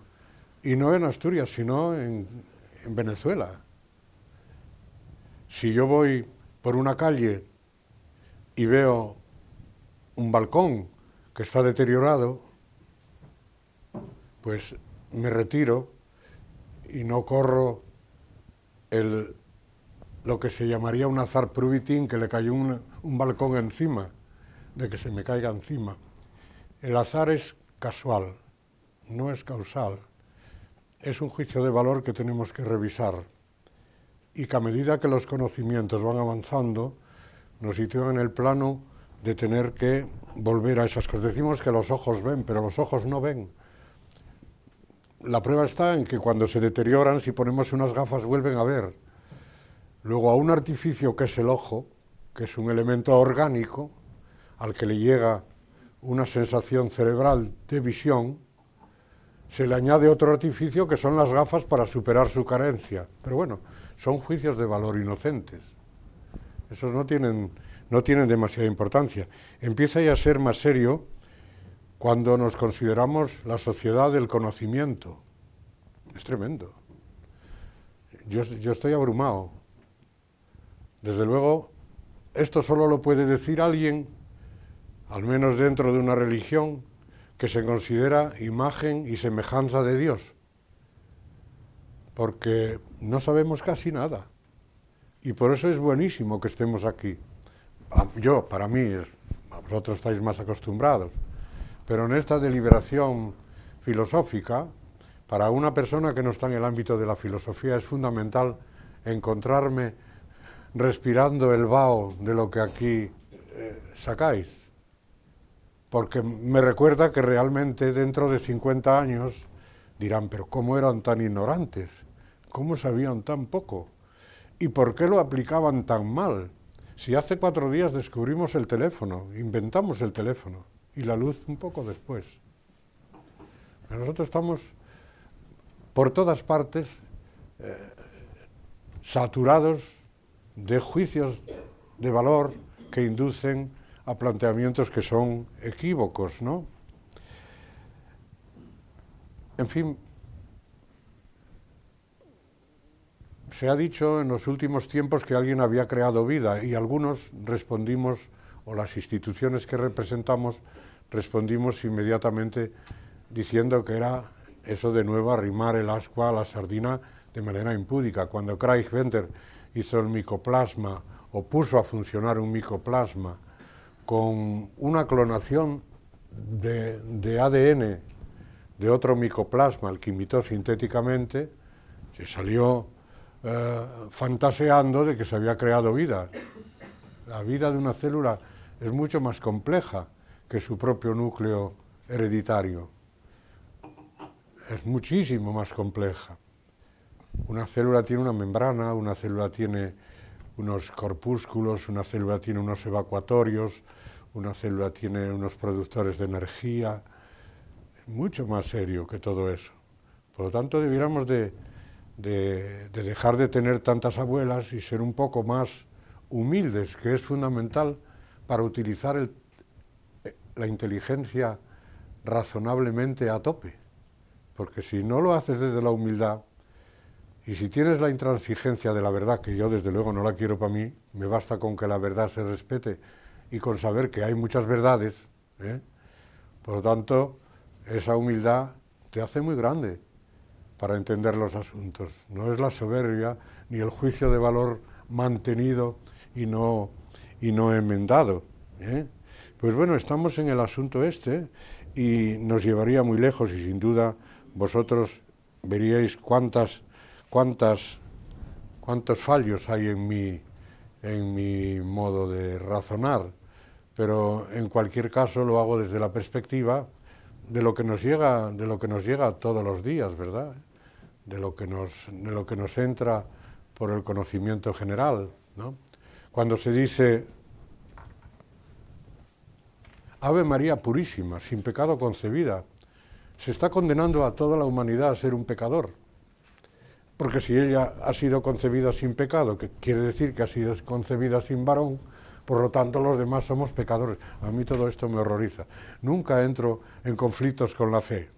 La respeto, pero en cualquier caso está muy lejos de lo que tiene que ser la objetividad en muchos aspectos y fundamentalmente lo que es la ciencia. Julio II, en aquella época, el Papa, en aquella época en la que, bueno, los conquistadores se encontraron con los indígenas y se abrió el enorme debate de si eran salvajes y que tenían que ser tratados pues como tales salvajes o bestias.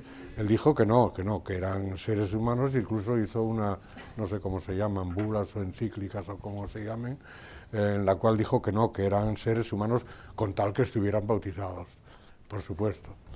En cualquier caso, vamos caminando con todo este tipo de cuestiones y la sociedad se hace con este tejido. Pero bueno, vayamos al tema de si realmente la biología sintética va a aportar estas posibilidades de hacer vida. La teoría de la inteligencia divina, antes de que Charles Hodge, con aquella pregunta, ¿qué es el darwinismo?, existía el darwinismo. Es decir, si no, Charles Hodge no hubiera preguntado esto, ni hubiera inventado la famosa tesis del diseño divino. según la cual él, y por las lecturas que yo tengo, le caía muy bien, hasta dijo que Darwin era muy simpático, pero que no podía aceptar su teoría porque era ateo. O sea, no porque la teoría fuera verdad, sino porque era ateo. Eso lo dice en sus textos, lo cual no deja de ser pues una especie de raciocinio perverso, ¿no? En cualquier caso, antes de que ellos hablaran del diseño divino, o viniera después otro teólogo bautista americano, Augustus Strong, con la teología sistemática, hablar del mismo asunto, pues ya mucho antes una persona que se interesaba, un biólogo, antropólogo que trabajaba en la temática evolutiva, le escribió a Charles Darwin una carta diciéndole que él creía en el proceso evolutivo tal y como Charles Darwin lo entendía, pero 2 años antes. Este era Alfred Russel Wallace, y fue quizá el primero que dijo que en la evolución, yo estoy de acuerdo con lo que tú dices, Darwin, ya lo he dicho yo y lo tengo escrito hace 2 años, pero yo creo que en parte hay una intervención divina. El caso es que Darwin, que además de su enorme aportación al conocimiento de la evolución, dio unas muestras de suprema generosidad, le dijo que le mandara los papeles, que lo trajeran y que lo presentaran juntos en The Linnean Society de Londres, ¿no? Y fue presentado en la Sociedad Linneana de Londres. Y el director, como muchos directores de sociedades y de cosas que están en el mismo, son muy envidiosos, pues convenció al auditorio para decir que aquello no tenía ningún interés. No tenía ningún interés. No es el primer caso en la historia. A Gregor Mendel le pasó lo mismo. Estuvo 40 años la tesis de la herencia sin salir a la luz, porque se despreciaba. Sus trabajos con el Pisum Sativum, aquellos guisantes, fueron despreciados por la comunidad científica, porque la comunidad científica tiene también muchas taras, está muy lastrada con juicios de valor también y con muchos fundamentalismos. Y tuvo que ser Morgan, el famoso del grupo de las moscas, Drosophila melanogaster, el que 40 años después hiciera valer la trascendencia del componente hereditario que Darwin no conocía, que estableció las leyes de la herencia, ¿verdad? Entonces, en este orden de cosas, pues nos encontramos con que ya fue Alfred Russel el primero que, de alguna manera, dijo: aquí un ser, el demiurgo, el ser supremo, el ser superior, el Dios, interviene en el proceso evolutivo que tú diseñas. Pero ya realmente, cuando se formula de una manera, digamos, como sistema o sistemática, es con el texto del famoso, vamos, del teólogo protestante Charles Hodge, como dije antes, que unos 11 años después escribió el libro ¿Qué es el darwinismo?, en el cual se pregunta esto y saca la idea de que Dios tiene un plan y que en ese plan, lo cual para mí es muy llamativo también, porque no entro en las profundidades que vosotros entráis, pero hay muchas cosas que ya de entrada me llaman mucho la atención. Dice, y lo humanizó, él fue el que hizo la creación y humanizó al simio. Y yo me pregunto, ¿y por qué no humanizó al tiranosaurio? ¿Por qué al simio realmente? Porque el simio lo veía como su imagen y semejanza. Eso es lo que dice Charles Hodge. Que Dios humanizó al... Está muy bajo, que me muevo mucho. Siempre me lo dice mi mujer. Cuando hablas. Es así. Hay que ser activo, ¿verdad? Claro. Disculpar. Entonces, ese es el hecho, ¿verdad? Entonces, insisten en esta tesis, pero para mí personalmente, y disculparme, porque vosotros tenéis una diáspora para desarrollar y desplegar intelectualmente toda la teoría filosófica, para mí es muy sencillo el asunto. Esta cuestión para mí es muy sencillo, quizá porque yo soy sencillo también. Es todo esto del diseño divino, es una cuestión de territorio, no es una cuestión intelectual, es una cuestión de territorio. no pueden perder su territorio y aún a costa de incorporar y poner su vallado en el territorio de la ciencia, pues presentan su planteamiento. No creo yo, esto ha sucedido muchísimas veces con las confesiones, que arrumban, van por caminos que no. Yo he preguntado, yo tengo muchos amigos sacerdotes y muchos amigos que son del ámbito de la Iglesia, la verdad es eso, ¿no? ¿Lo subiré más arriba o no? ¿Hablaré así? ¿Queréis grabarlo? Es para grabarlo. Y yo le he preguntado, ¿pero tú de verdad crees en esto? Porque son personas grandes intelectuales. Y yo le he preguntado en muchas ocasiones, para eso soy su amigo, ¿no? Y saben que los quiero y que no es mi actitud una actitud condenatoria, ni mucho menos, ni recriminatoria. Pero no me es posible entender que tú puedas admitir esto. Y recuerdo que hace poco un eminente estudioso de la ciencia, un jesuita, en un congreso que tuvieron en Roma el año pasado, hace 2 años, al volver me dijo: Marcelo, al final solo Jesús es lo que perdura, lo demás es humo. Claro, porque es difícil plantearse estas cosas, es difícil, porque yo me quedo muy inquieto cuando se me dice que el Ser Supremo dijo que era el simio el que tenía que ser humanizado. Claro, ahí se empieza ya a establecer la desigualdad entre las criaturas de la creación, porque ¿por qué no pudo haber sido el ictiosaurio, aquellos peces o la rana que todavía no tenía capacidad respiratoria para estar todo el tiempo en tierra? Esta es la cuestión. ¿Qué es la biología sintética? ¿Qué es? ¿Por qué se le da tanto? Desde luego no es crear vida. La biología sintética es una ingeniería de síntesis de materiales, de elementos biológicos, ¿verdad? O es una ingeniería de diseño de sistemas biológicos que no existen en la naturaleza, o rediseñar los nuevos con capacidades nuevas. Entonces, para ello se vale de una serie de procedimientos. Imaginemos una célula, que es la unidad básica del ser vivo, ¿verdad? Pues evidentemente tiene un diseño específico que puede modificarse con las técnicas que la biología sintética utiliza, que pueden ser de ampliación del genoma, sin meterle más genes, para que esos genes, por ejemplo, hagan un nuevo circuito de proteínas con funciones nuevas, ¿verdad?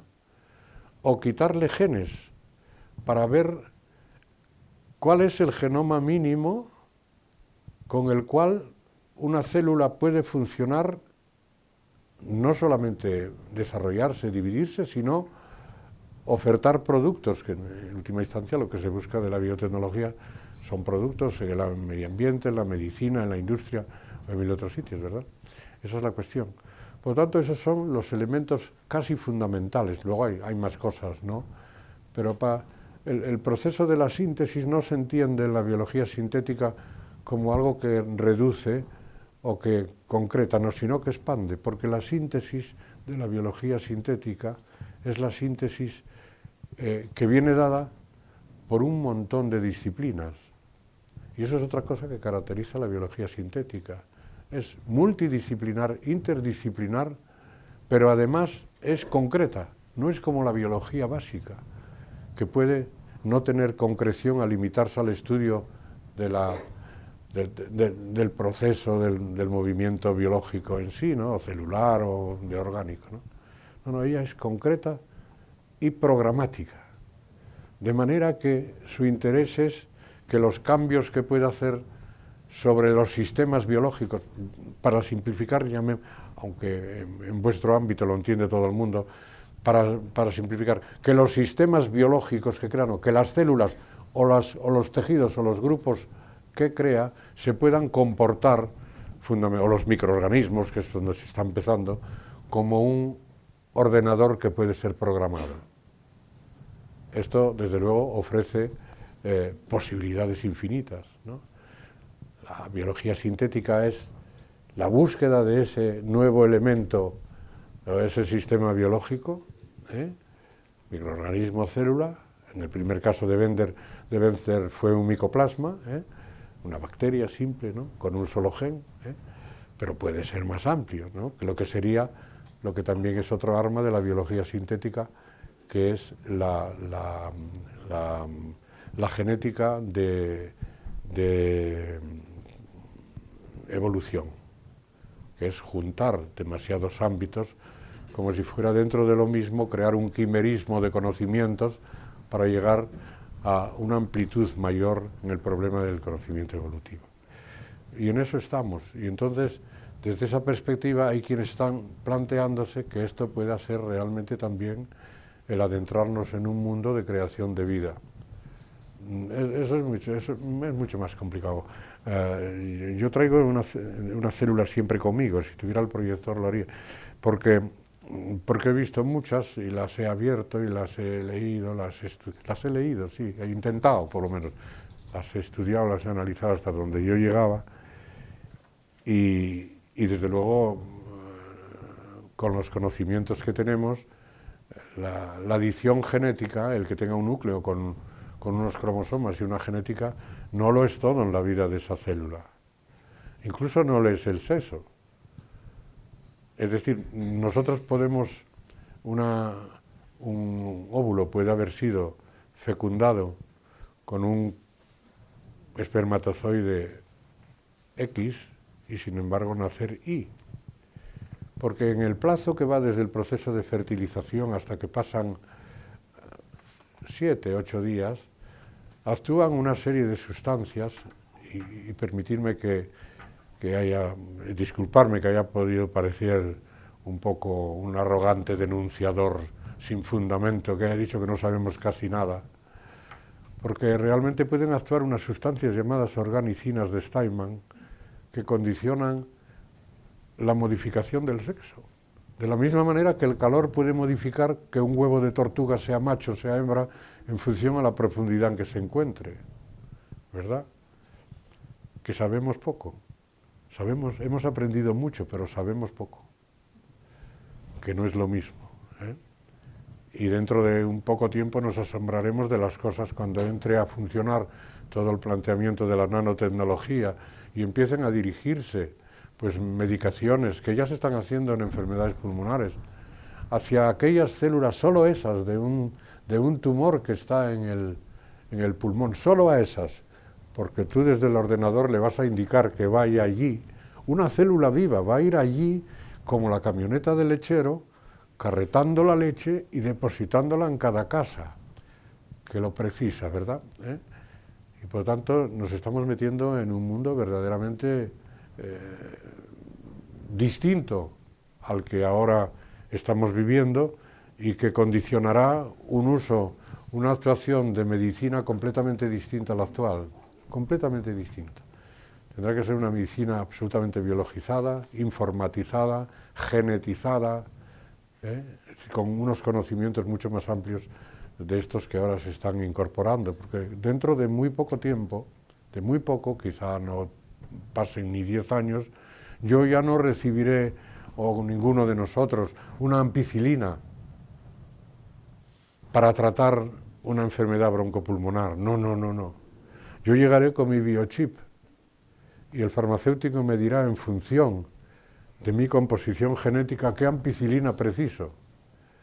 Porque hay personas y hay estudios ya muy bien llevados según los cuales las reglas del 3-3-3, 100 personas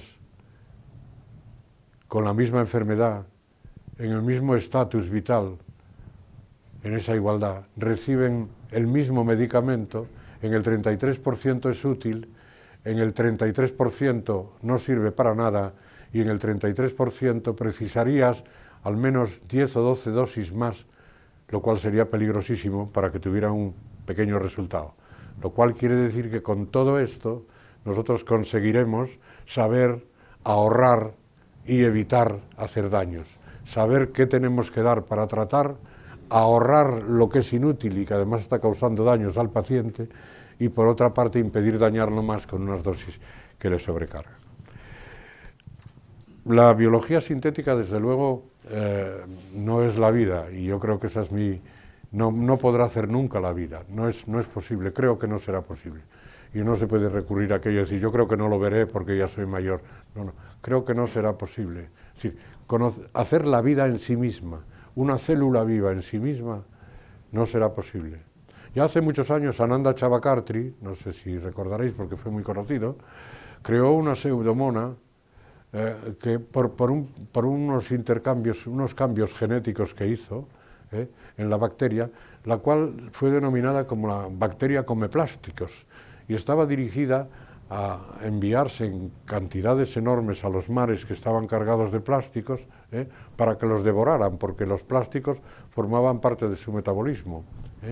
Pues lo que hizo Craig Venter es lo mismo, lo que pasa que no se sirvió de un genoma natural, sino de un genoma que creó sintético. Vio el de la otra bacteria, lo imitó y lo trajo a esta, de la misma estirpe pero distinta, y para demostrar que efectivamente podía ponerse en marcha, funcionar y crear un producto. Él también ya se ha puesto en comunicación, bueno, lo dijo sin ningún recato al principio, y reconoció que efectivamente no había creado vida cuando salieron una serie. Al día siguiente, no tardó ni 2 días en decir, no, la verdad es que ya le ha vendido ya el proyecto a la empresa Shell, que está intentando pues extraer una serie de aceite, sobre todo de unos mares determinados, y puede ser muy interesante para la eliminación por medio de estas cuestiones.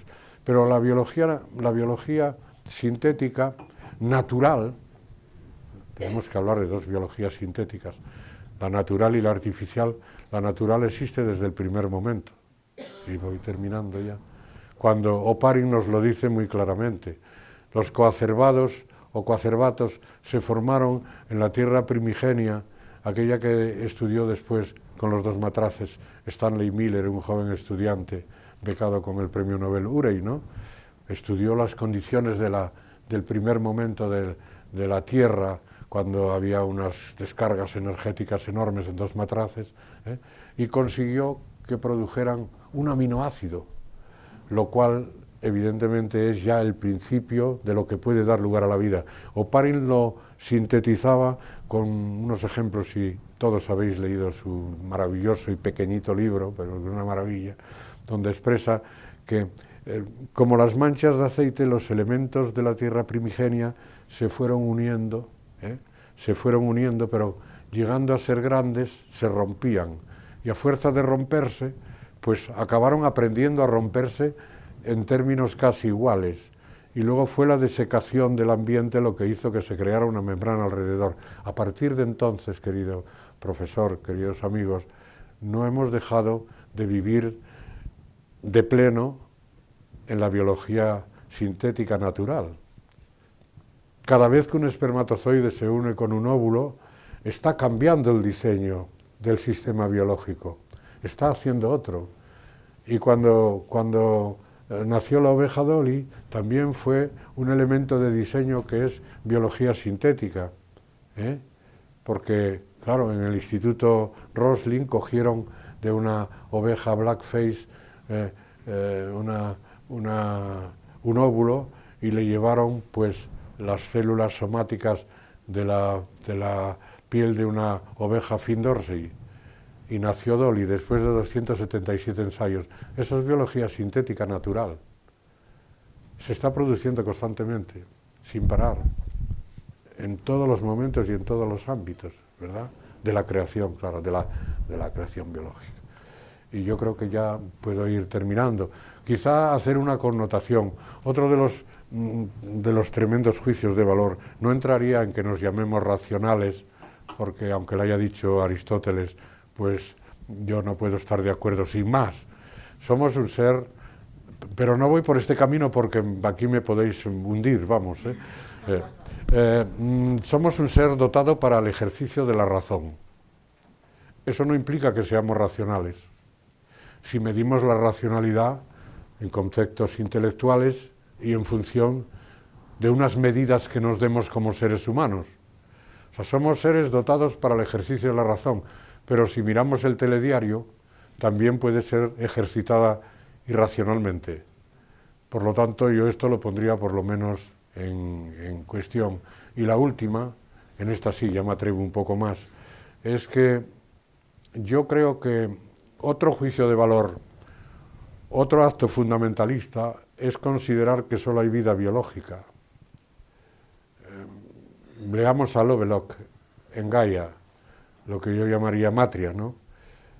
Si nosotros nacimos de la Tierra, es que es un ser viviente. No será un ser viviente en términos biológicos, de vegetales y animales, la animalidad, la vegetal, pero es un ser viviente. Y a eso no lo llames filosofía, llámalo cohesión, pero se modifica. Se modifican las cuevas, se modifican los terrenos. Nosotros nacimos de ahí, primero las bacterias, las algas verdiazules, etcétera, etcétera, y luego todo lo que siguió. Luego algo que está vivo, algo que dio vida, tiene que estar vivo. Nada más. Disculpadme. Muchas gracias.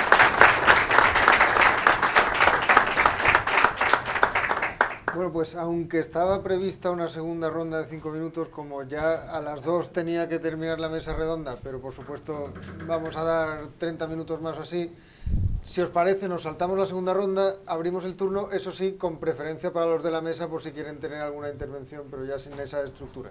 Íñigo. Sí, nada, yo dos consideraciones muy rápidas, nada, no 5 minutos, 2. Eso. O 1. No, yo dos consideraciones porque me han interesado muchísimo las dos contribuciones de mis compañeros de mesa, sobre todo porque son muy brillantes, cada uno en su campo, ¿verdad? Podríamos decir la teología, natural o dogmática o lo que fuese, y luego pues las ciencias biológicas, etcétera.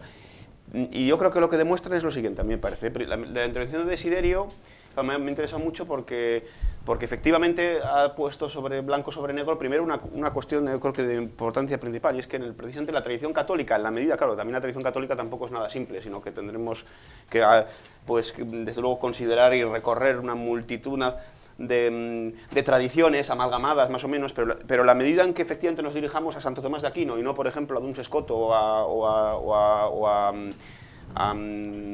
qué sé yo, a Buenaventura o quien fuese, que la separación, por así decirlo, y esto me recordaba una cosa que discutíamos ayer, precisamente la tesis tomista, propiamente tomista, de que la gracia no mata a la naturaleza, sino que la eleva o la perfecciona, está efectivamente estableciendo, ¿verdad?, una distinción entre la fe y la razón que, sin embargo, en el sobrenaturalismo, sea protestante, de origen precisamente franciscano, o en el Islam, no existe. Y por esa razón, por esa razón estos problemas no se plantean en España. Esto yo creo que es la cuestión, ¿verdad? No se plantea en España por el tomismo. Aunque esa distinción, por otro lado, también sea muy equívoca y mitológica, incluso la distinción entre fe y razón, por otro lado, ¿verdad? O por lo menos oscurísima. No ya mitológica, sino oscura y confusa, la distinción entre fe y razón, porque la fe es tan razón como la razón, ¿verdad? Así que... Y luego ya pero sobre todo yo creo que lo que también ha puesto muy bien de manifiesto tu intervención, sobre todo la exégesis que ha hecho del texto de Santo Tomás, es que hay algo en lo que estás muy de acuerdo, paradójicamente, no, la paradoja es como lo que decía Aristóteles, de que el que no es geómetra se asombra, ¿verdad? Pero a mí no me parece paradójico, sino algo que estás muy de acuerdo con Marcelo, precisamente, y es en el monismo. Es decir, en que por un lado, ¿verdad?, está Dios, ¿no?, que es una unidad, ¿verdad?, simplicísima, y que ya lo puedes concebir efectivamente como una suerte de concepto al límite, etcétera, pero que está inmediatamente dotado de inteligencia, de voluntad y sobre todo de unidad, ¿verdad? Unidad, partes, intrapartes, por así decirlo, y eso efectivamente como es, por así decirlo, ¿verdad?, el fundamentum inconcusum, ¿verdad?, de la multiplicidad de formas mundanas. Y claro, Marcelo, pues que ha hecho también una intervención muy interesante, muy brillante, ¿verdad?, pues claro, efectivamente pues ha afirmado que conocemos muy poco. Pero luego, sin embargo, hay cosas que efectivamente parece que sí se conocen con toda certeza, ¿no? Que como que dentro de 50 años vamos a hacer no sé qué, vamos a conocer mucho más. Parece que efectivamente está como postulado, ¿verdad?, una especie de ley unívoca del progreso. Y no solamente esto, sino que la última intervención de Marcelo, por ejemplo, también me parece muy bonita la parte final, cuando ha hablado del experimento de Miller-Urey, ¿verdad? Claro, como si este experimento nos pusiera directamente en los fundamentos mismos del comienzo de la vida de la Tierra. y yo creo que ahí está precisamente haciendo también un monismo diferente orden, por supuesto, del de Desiderio, pero contrario a un Circa Adam. Y luego, pues, otra cosa también, esto ya es de detalle, es que claro, que bueno, nada más, no, sí. No te cortes. No iba a decir nada, es una cuestión, puede parecer un poco, yo qué sé, pedante recordarlo así, que Darwin no era ateo tampoco, era agnóstico. Thomas Henry Huxley definió el término y él se acogió siempre a esta... Bueno, él se considera a sí mismo agnóstico, que eso de que él era agnóstico tampoco podemos... Pero Mendel no era agnóstico, por ejemplo. Mendel era un cura agustino y los experimentos del guisante se hicieron en una abadía agustina en Brno. Sí. O sea que, o en Moravia. Eso es, sí.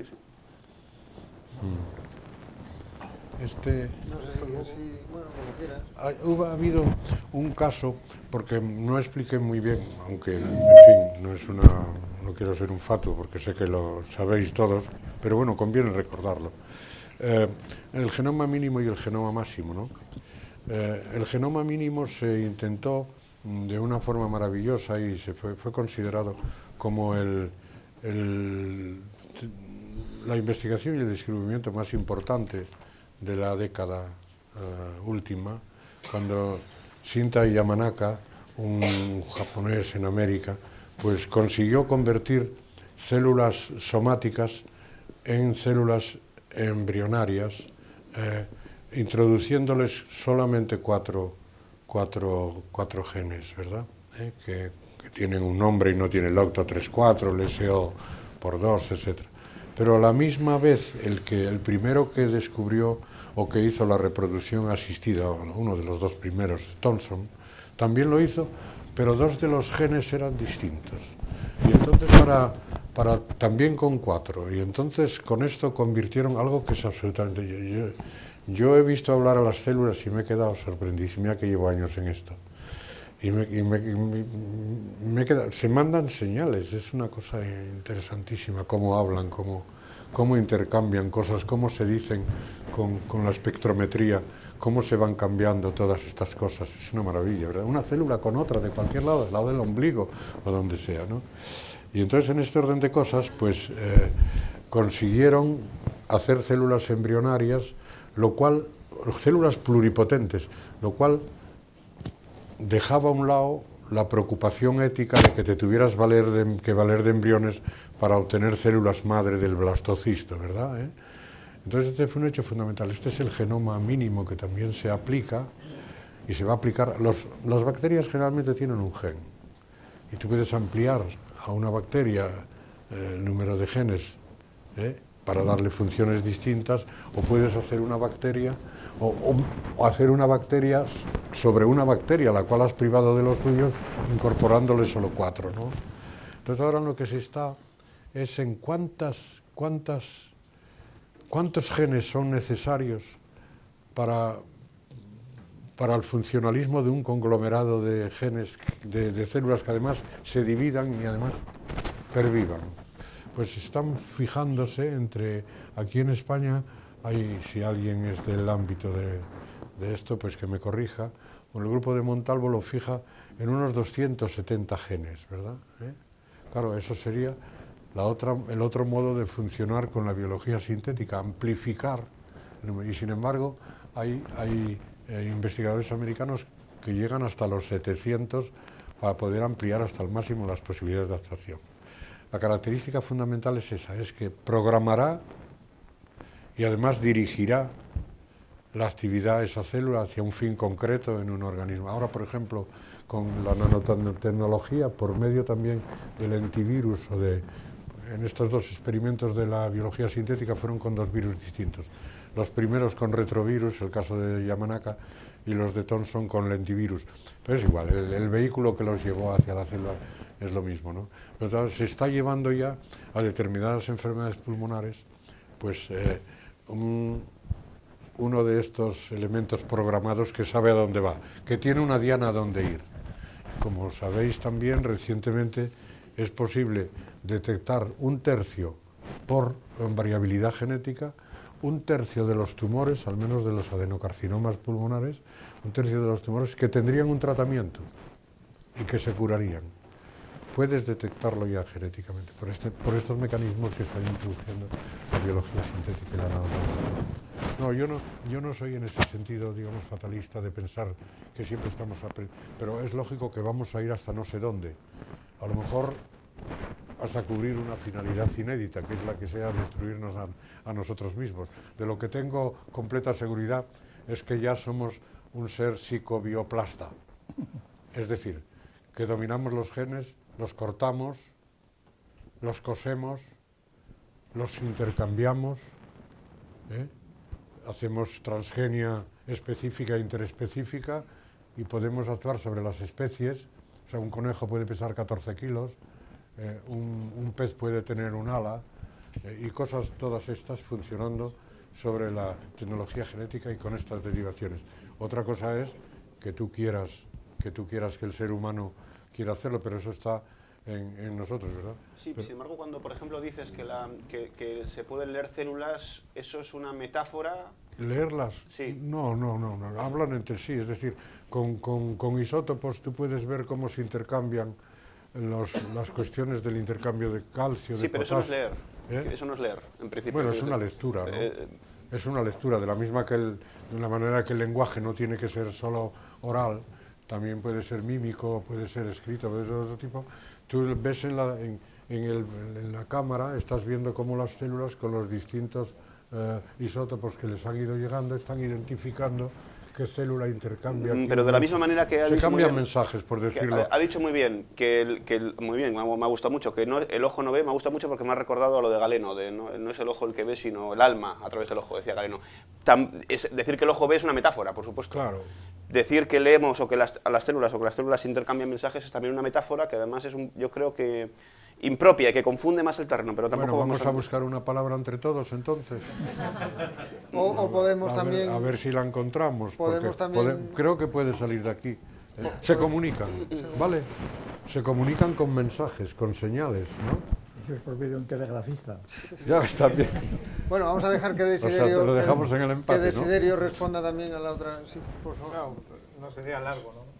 No creo que la perspectiva adoptada incurra en monismo, ¿no? Como en el artículo aquel que te contesté, creo que si se entiende a lo mejor los conceptos de manera objetiva, tal vez sí, ¿no? Que se están ejercitando de manera formal, ¿no? Según la tradición tomista. Entonces, no. Las discontinuidades son muy claras, ¿no? La teología dogmática hay una discontinuidad con la preambular, con la teología natural, hay unas discontinuidades que no se pueden rellenar. Vamos, yo pienso, no sé si te he contestado. Bueno, es muy largo de discutir esto. Sí, desde luego, Sí, las sí. premisas y todo, que quiero decir que está claro, que no somos ingenuos ninguno. Atilana, querías decir algo sobre eso, ¿no? Simplemente felicitarles a los tres ponentes de la mesa y siguiendo el planteamiento que había hecho Íñigo de cómo él desde la perspectiva del materialismo analizaba sus discursos, yo querría introducir la distinción de cómo, bueno, yo, no desde el materialismo filosófico, a mí me parece que por lo menos yo agradezco en la perspectiva tomista el que Dios sea así. Yo creo que esto es algo que desde la teoría de la religión, el materialismo filosófico, va in situ en la idea de que la religión no se puede entender de un modo unívoco, ¿no? Sino que hay que analizar el proceso de cómo se va llegando a la degeneración del núcleo. Entonces, cuando la antesala del ateísmo ya nos permite al menos librarnos de... Se ha escuchado, ¿no? Al menos nos libramos de que Dios sea algo físico, y esa discusión acerca de la metáfora, claro, es preciosa, porque me doy cuenta de que don Marcelo Palacios, cuyo discurso ha sido efectivamente brillantísimo y toda la información que demuestra el conocimiento médico es asombroso, acaba no sabiendo lo que es una metáfora. Perdóneme, pero llegar a la conclusión de que la Tierra es nuestra madre es horroroso. O sea, realmente, menos mal que el tomismo nos permite librarnos al menos de la idea de que Dios pueda ser un cuerpo, ¿no? Como ha demostrado Íñigo, pues es imposible, no nos cabe en la cabeza, ¿no? La idea de una inteligencia que no sea operatoria con cuerpo, pues ya que la Tierra... Ese principio básico de la biología, ¿no? Toda célula procede de una célula. Pues el que se pueda violar en función de claro, una idea de vida que ya es metafísica, que es el monismo ya mundanista, pues es... ¡Qué horror! O sea, es una metáfora y hay que decirlo, porque si no, claro, ¿cómo va a ser la Tierra nuestra madre? Imposible. Lovelock la llama Gaia, que es el nombre, como sabéis, de una diosa generadora. Y Mutis creo que lo hizo con esa otra filósofa. Pero sabemos todos que para muchos pueblos se llama la Tierra Madre. Pues peor Claro, para claro. ellos, pero eso no Claro, es... Claro, por eso. La Tierra Madre. ¿no? Y además, Mitología pura, claro, mitología además pura. Hay pueblos que intentan fertilizar. Hay pueblos que fertilizan a la tierra y que copulan con ella, con la finalidad. No, yo no iba por ese sentido. Lo que quiero decir es que todo lo que está vivo, es una metáfora, por supuesto, todo lo que está vivo, todo lo que da vida tiene que estar vivo. Lo que pasa es que nosotros caemos en la linealidad de entender que solo está vivo lo que es biológico. Y es un concepto que tiene que ser revisado. Si la Tierra dio vida, tiene que tener un cierto tipo de vida. Ese es el salto mortal, o sea, la Tierra no dio vida. Vida cohesiva. Pero no dio vida, no es un término que produzca Claro, a no su es vez pero mira, término. Y esta es la idea del cierre categorial, en realidad. O sea, los términos que resultan de las operaciones de un campo categorial tienen que pertenecer a ese campo. Entonces, no tiene sentido pensar que la Tierra dio vida, no. Es que es otra cosa, es que es inconmensurable. Es que la Tierra no produce nada. Bueno, yo al menos lo pienso así. Ya. No quiero ser absolutista, desde luego. Yo planteo el hecho de que si o entramos en contradicciones o las aceptamos. Si entramos en contradicciones, si las aceptamos, entonces evidentemente no puede negarse que aquello que dio vida tiene que estar vivo. Es algo Pues que... es una madre, claro. Tiene que estar vivo.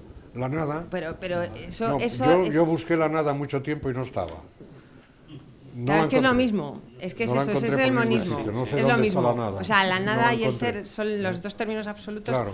de las dos posturas extremas, como ha dicho Íñigo. Claro. Bueno, No, para pero ir... yo no me, perdóname un segundo, yo no me identifico con encontrarme en una postura extrema. Estoy en una postura muy cómoda y muy amplia, entendiendo cómo veo las cosas, cómo las veo y cómo me parece que habrían de encauzarse según mi criterio. Lo decíamos antes, por Dios, no me deis la verdad, pero que se respete la de cada uno, ¿no? Y luego discutirlas y ver por dónde van las cosas, ¿eh? ¿De acuerdo? Sí. Así se anda más, me parece. No, es imposible en estas alturas. Yo simplemente me refiero por orden a eso para hacer un comentario, para ver cómo responde, pero vamos, sin la menor pretensión porque no hay tiempo. A Íñigo, bueno, los tres, por supuesto, lo digo globalmente y distributivamente, ¿verdad?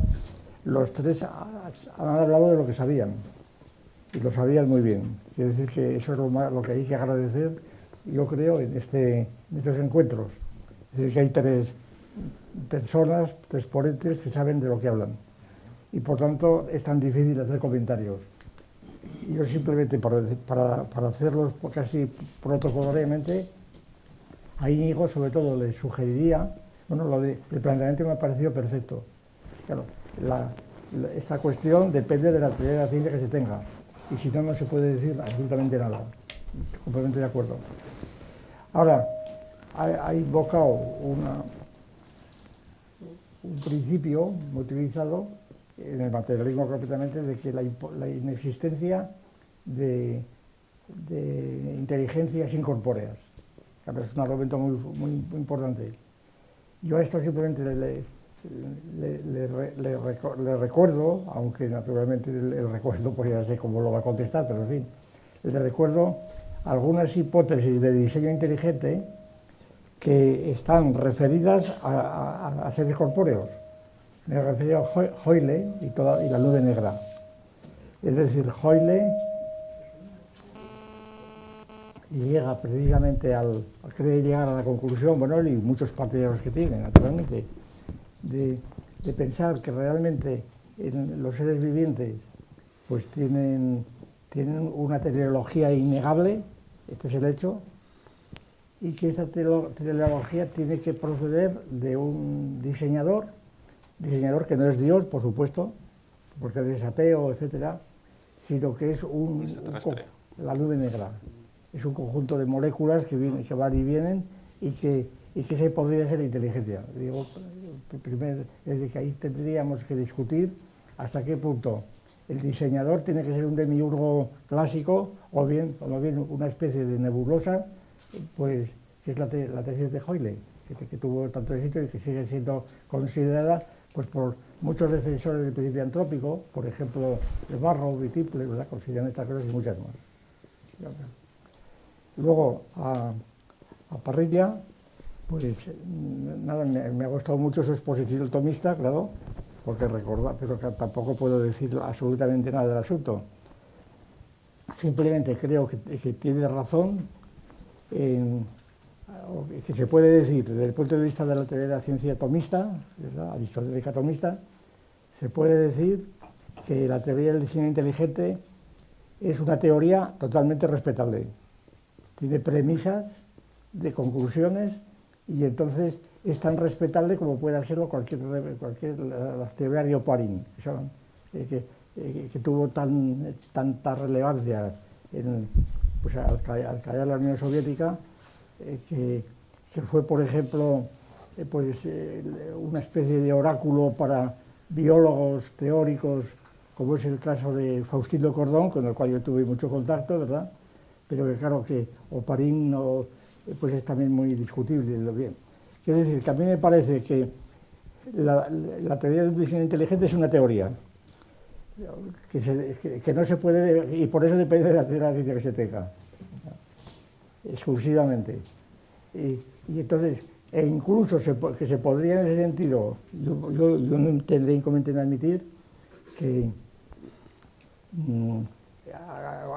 aun negando el carácter científico a esa teoría del diseño, sin embargo sigue siendo teórica y racional, es tan racional como otros, por una razón principal, porque efectivamente hay muchos biólogos, el más famoso quizá es Russell, no Bertrand Russell, sino ese Russell, ¿no?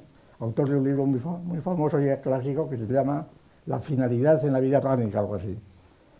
Entonces, este libro consiste en ir acopiando incesantemente situaciones biológicas del tipo más diverso, en donde hay teleología, y sobre todo argumentado a dominem, que son los propios biólogos los que al describir su dominio de su campo recurren a la teleología.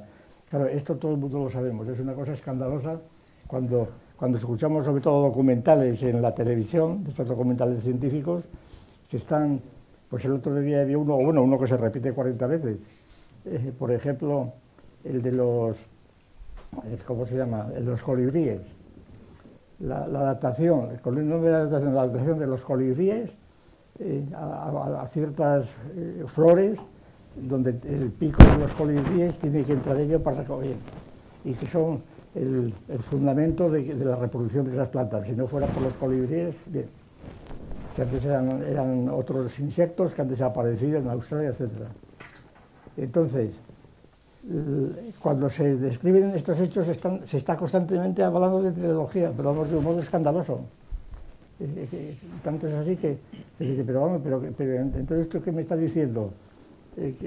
Al biólogo que no lo explica, pues que realmente que el pico de los colibríes ha determinado, así lo dicen, ha hecho que tengan que disminuir el peso para poder estar volando estáticamente debajo de una flor y poder meterle el pico, porque si no, y a su vez la flor ha evolucionado de forma que sus órganos tengan la forma del pico del colibrí. Es decir, que hay una especie... Esto lo hacen los biólogos constantemente al escribirlo, y los etólogos. Entonces, ¿se puede negar la finalidad de la naturaleza? Esa es la cuestión. Y la finalidad general de la física de Aristóteles. Claro, aquí hay muchísimo que hablar y por tanto yo me callo. Por ejemplo, la interpretación, que muchas veces hemos ensayado aquí, de la finalidad. Es decir, Aristóteles lo que dice es que es imposible que un cuerpo que se mueva sin fin, ¿verdad? Y entonces, y que hasta que no está determinado el fin no podemos determinar la trayectoria del cuerpo. Claro, esto se puede traducir mucho más sencillamente, pues diciendo que un movimiento escalar, puramente escalar, no vectorial, sin dirección, pues no puede funcionar. porque tiene que dirigirse a alguna parte, es el argumento de la flecha. Entonces, si un cuerpo en una trayectoria recta inercial sigue, entonces no tiene finalidad, diríamos, pero si se desvía de la inercia para poder contactar con otros, entonces tiene una finalidad que es el vector, tiene una diana, y entonces la famosa metafísica de Aristóteles aquí deja de ser metafísica, es pura física. Es como cuando se dice que el hilemorfismo aristotélico es una basura metafísica. Coño, el hilemorfismo es una herencia de la sabiduría mesolítica, de los que fabricaban cerámicas y metales, claro, porque si no había moldes no había una materia que conformarla, sea bronce, sea lo que fuera, ¿no? Bien, entonces, pues la cuestión aquí es mucho más complicada, porque no se puede decir simplemente que una cosa u otra, sino que no sea científica no quiere decir nada, puesto que la ciencia, lo que llamamos ciencia, por lo menos la teoría del cierre, pues no es un fundamentalismo, sencillamente es un criterio para medir a qué llamamos ciencia o razón, a la que nos llamamos, que es lo que Palacios también sugería cuando hablaba de nuestro saber, nuestra razón, que la sociedad de conocimiento, claro, todo esto son, excuso decir, la sociedad de conocimiento, la sociedad de K llaman algunos, ¿verdad? Cada vez más generalizado. Y entonces, por llamarle sociedad, no dice nada nuevo, simplemente, que además consiste, muchos de los que utilizan esta expresión, sociedad Q, debían utilizar la expresión sociedad de la tecla, porque sociedad de Q es la que está basada en los ordenadores, dando teclas. Es decir, y una sociedad de conocimiento es una sociedad, en lugar de haber escribientes en las oficinas con bolígrafo, bueno, o con lapicero y papel, pues está llena de ordenadores. Entonces la sociedad de conocimiento de la tecla, natural, que es bastante. Y entonces, claro, la idea está, por ejemplo, de la metáfora de que hablábamos antes, pues sí, la cosa es muy fuerte, decir que es lo que decían los presocráticos. Esto lo decían las ágoras, por ejemplo, al introducir la idea del nous.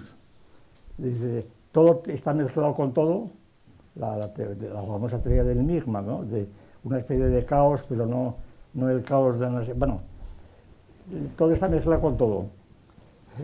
Y lo que hace el nous es separar, es purificar, es purificar los elementos, que como son infinitos, pues resulta que no puede purificarlos nunca. Por eso decía que la nieve es negra, porque la nieve, además de blanca, es negra y cosas de ese tipo. Claro, entonces, la idea esta de que todo está mezclado y que por consiguiente, si el nacimiento de una muela, es porque tiene que haber muelas en las sustancias que nos la producen. Claro, esto es un modo de razonar completamente prelógico o precientífico, vamos, metafísico. Es decir, es olvidar que puede haber formas realmente nuevas. Y decir, lo que sale es el famoso principio de omnicélula es célula, que naturalmente resuelve todos los problemas, porque lo que sale ahora ya estaba, entonces no hay que explicar nada. No hay que explicar nada. Pero entonces, por eso la hipótesis GEA pues es tan peligrosa, tan metafórica, claro. Decir que la Tierra es un ser viviente, pues no es viviente, de ninguna manera, no es viviente, no come, no tiene estómago. No, es decir, es completamente una confusión completa, las cosas de lo de Hobbes y demás, es una cosa, yo no comprendo cómo ha podido ser aceptada esta tesis por personas eminentes, por otra parte, ¿verdad? Precisamente por falta de formación filosófica total. Esto es imposible completamente, yo creo, aceptar esto.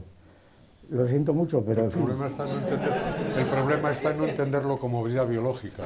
¿Cómo? Es que el error sí, pero está... vida biológica es como decir que agua que no sea húmeda. Es que el error está en entender en que la vida solo es biológica. Bueno, pero entonces define la vida. Hay una existencia cohesiva. No, y no, bueno, está- bueno, eso, claro. bueno, vamos, es Debe ser de otra imposible, es forma, imposible claro. poner de acuerdo, es imposible. No, yo sobre lo de los vivientes incorpóreos solamente quería hacer una cosa, una precisión. No, lo que en realidad sucede es que si el diseñador inteligente al que se refieren los teóricos del diseño inteligente, no si es un individuo orgánico, un individuo biológico, por ejemplo un animal, lineano, no lineano, algunos lo plantean así, claro, porque ellos no quieren comprometerse con que sea Dios, porque entonces por razones jurídicas no podrían presentar esto en Estados Unidos. Si digo que si es un organismo biológico, entonces la explicación pues habría que ir al infinito, claro, porque entonces ¿quién diseñó al diseñador, etcétera? Y si no es un organismo biológico, entonces... Ahora, yo también quería llamar la atención sobre un hecho, vamos, muy discutido, y es la mitificación absoluta de Darwin. Ah, bueno, eso sí, por Es supuesto. como pasa con Einstein, es decir, Einstein se le aparece por todos los lados, Einstein como el icono, y entonces las doctrinas de Einstein, como es bien sabido, se corrigieron totalmente a partir del modelo de Feynman y después del descubrimiento del huevo primitivo del abate Lemaitre, ¿verdad? Y entonces de ser un universo estático empezó a ser un universo en evolución, es decir, que ¿de qué Einstein hablan ustedes? Y Darwin no sabía una palabra, no sabía una palabra de biología. Darwin no sabía absolutamente nada. Por eso no podía entender es decir, que lo que hizo Darwin es más bien tecnología, pero no hizo ciencia ninguno. ¿Cómo explicaba Darwin? Bueno, la explicación que sugería era completamente fantástica, también presocrática, por decirlo de algún modo, ¿no?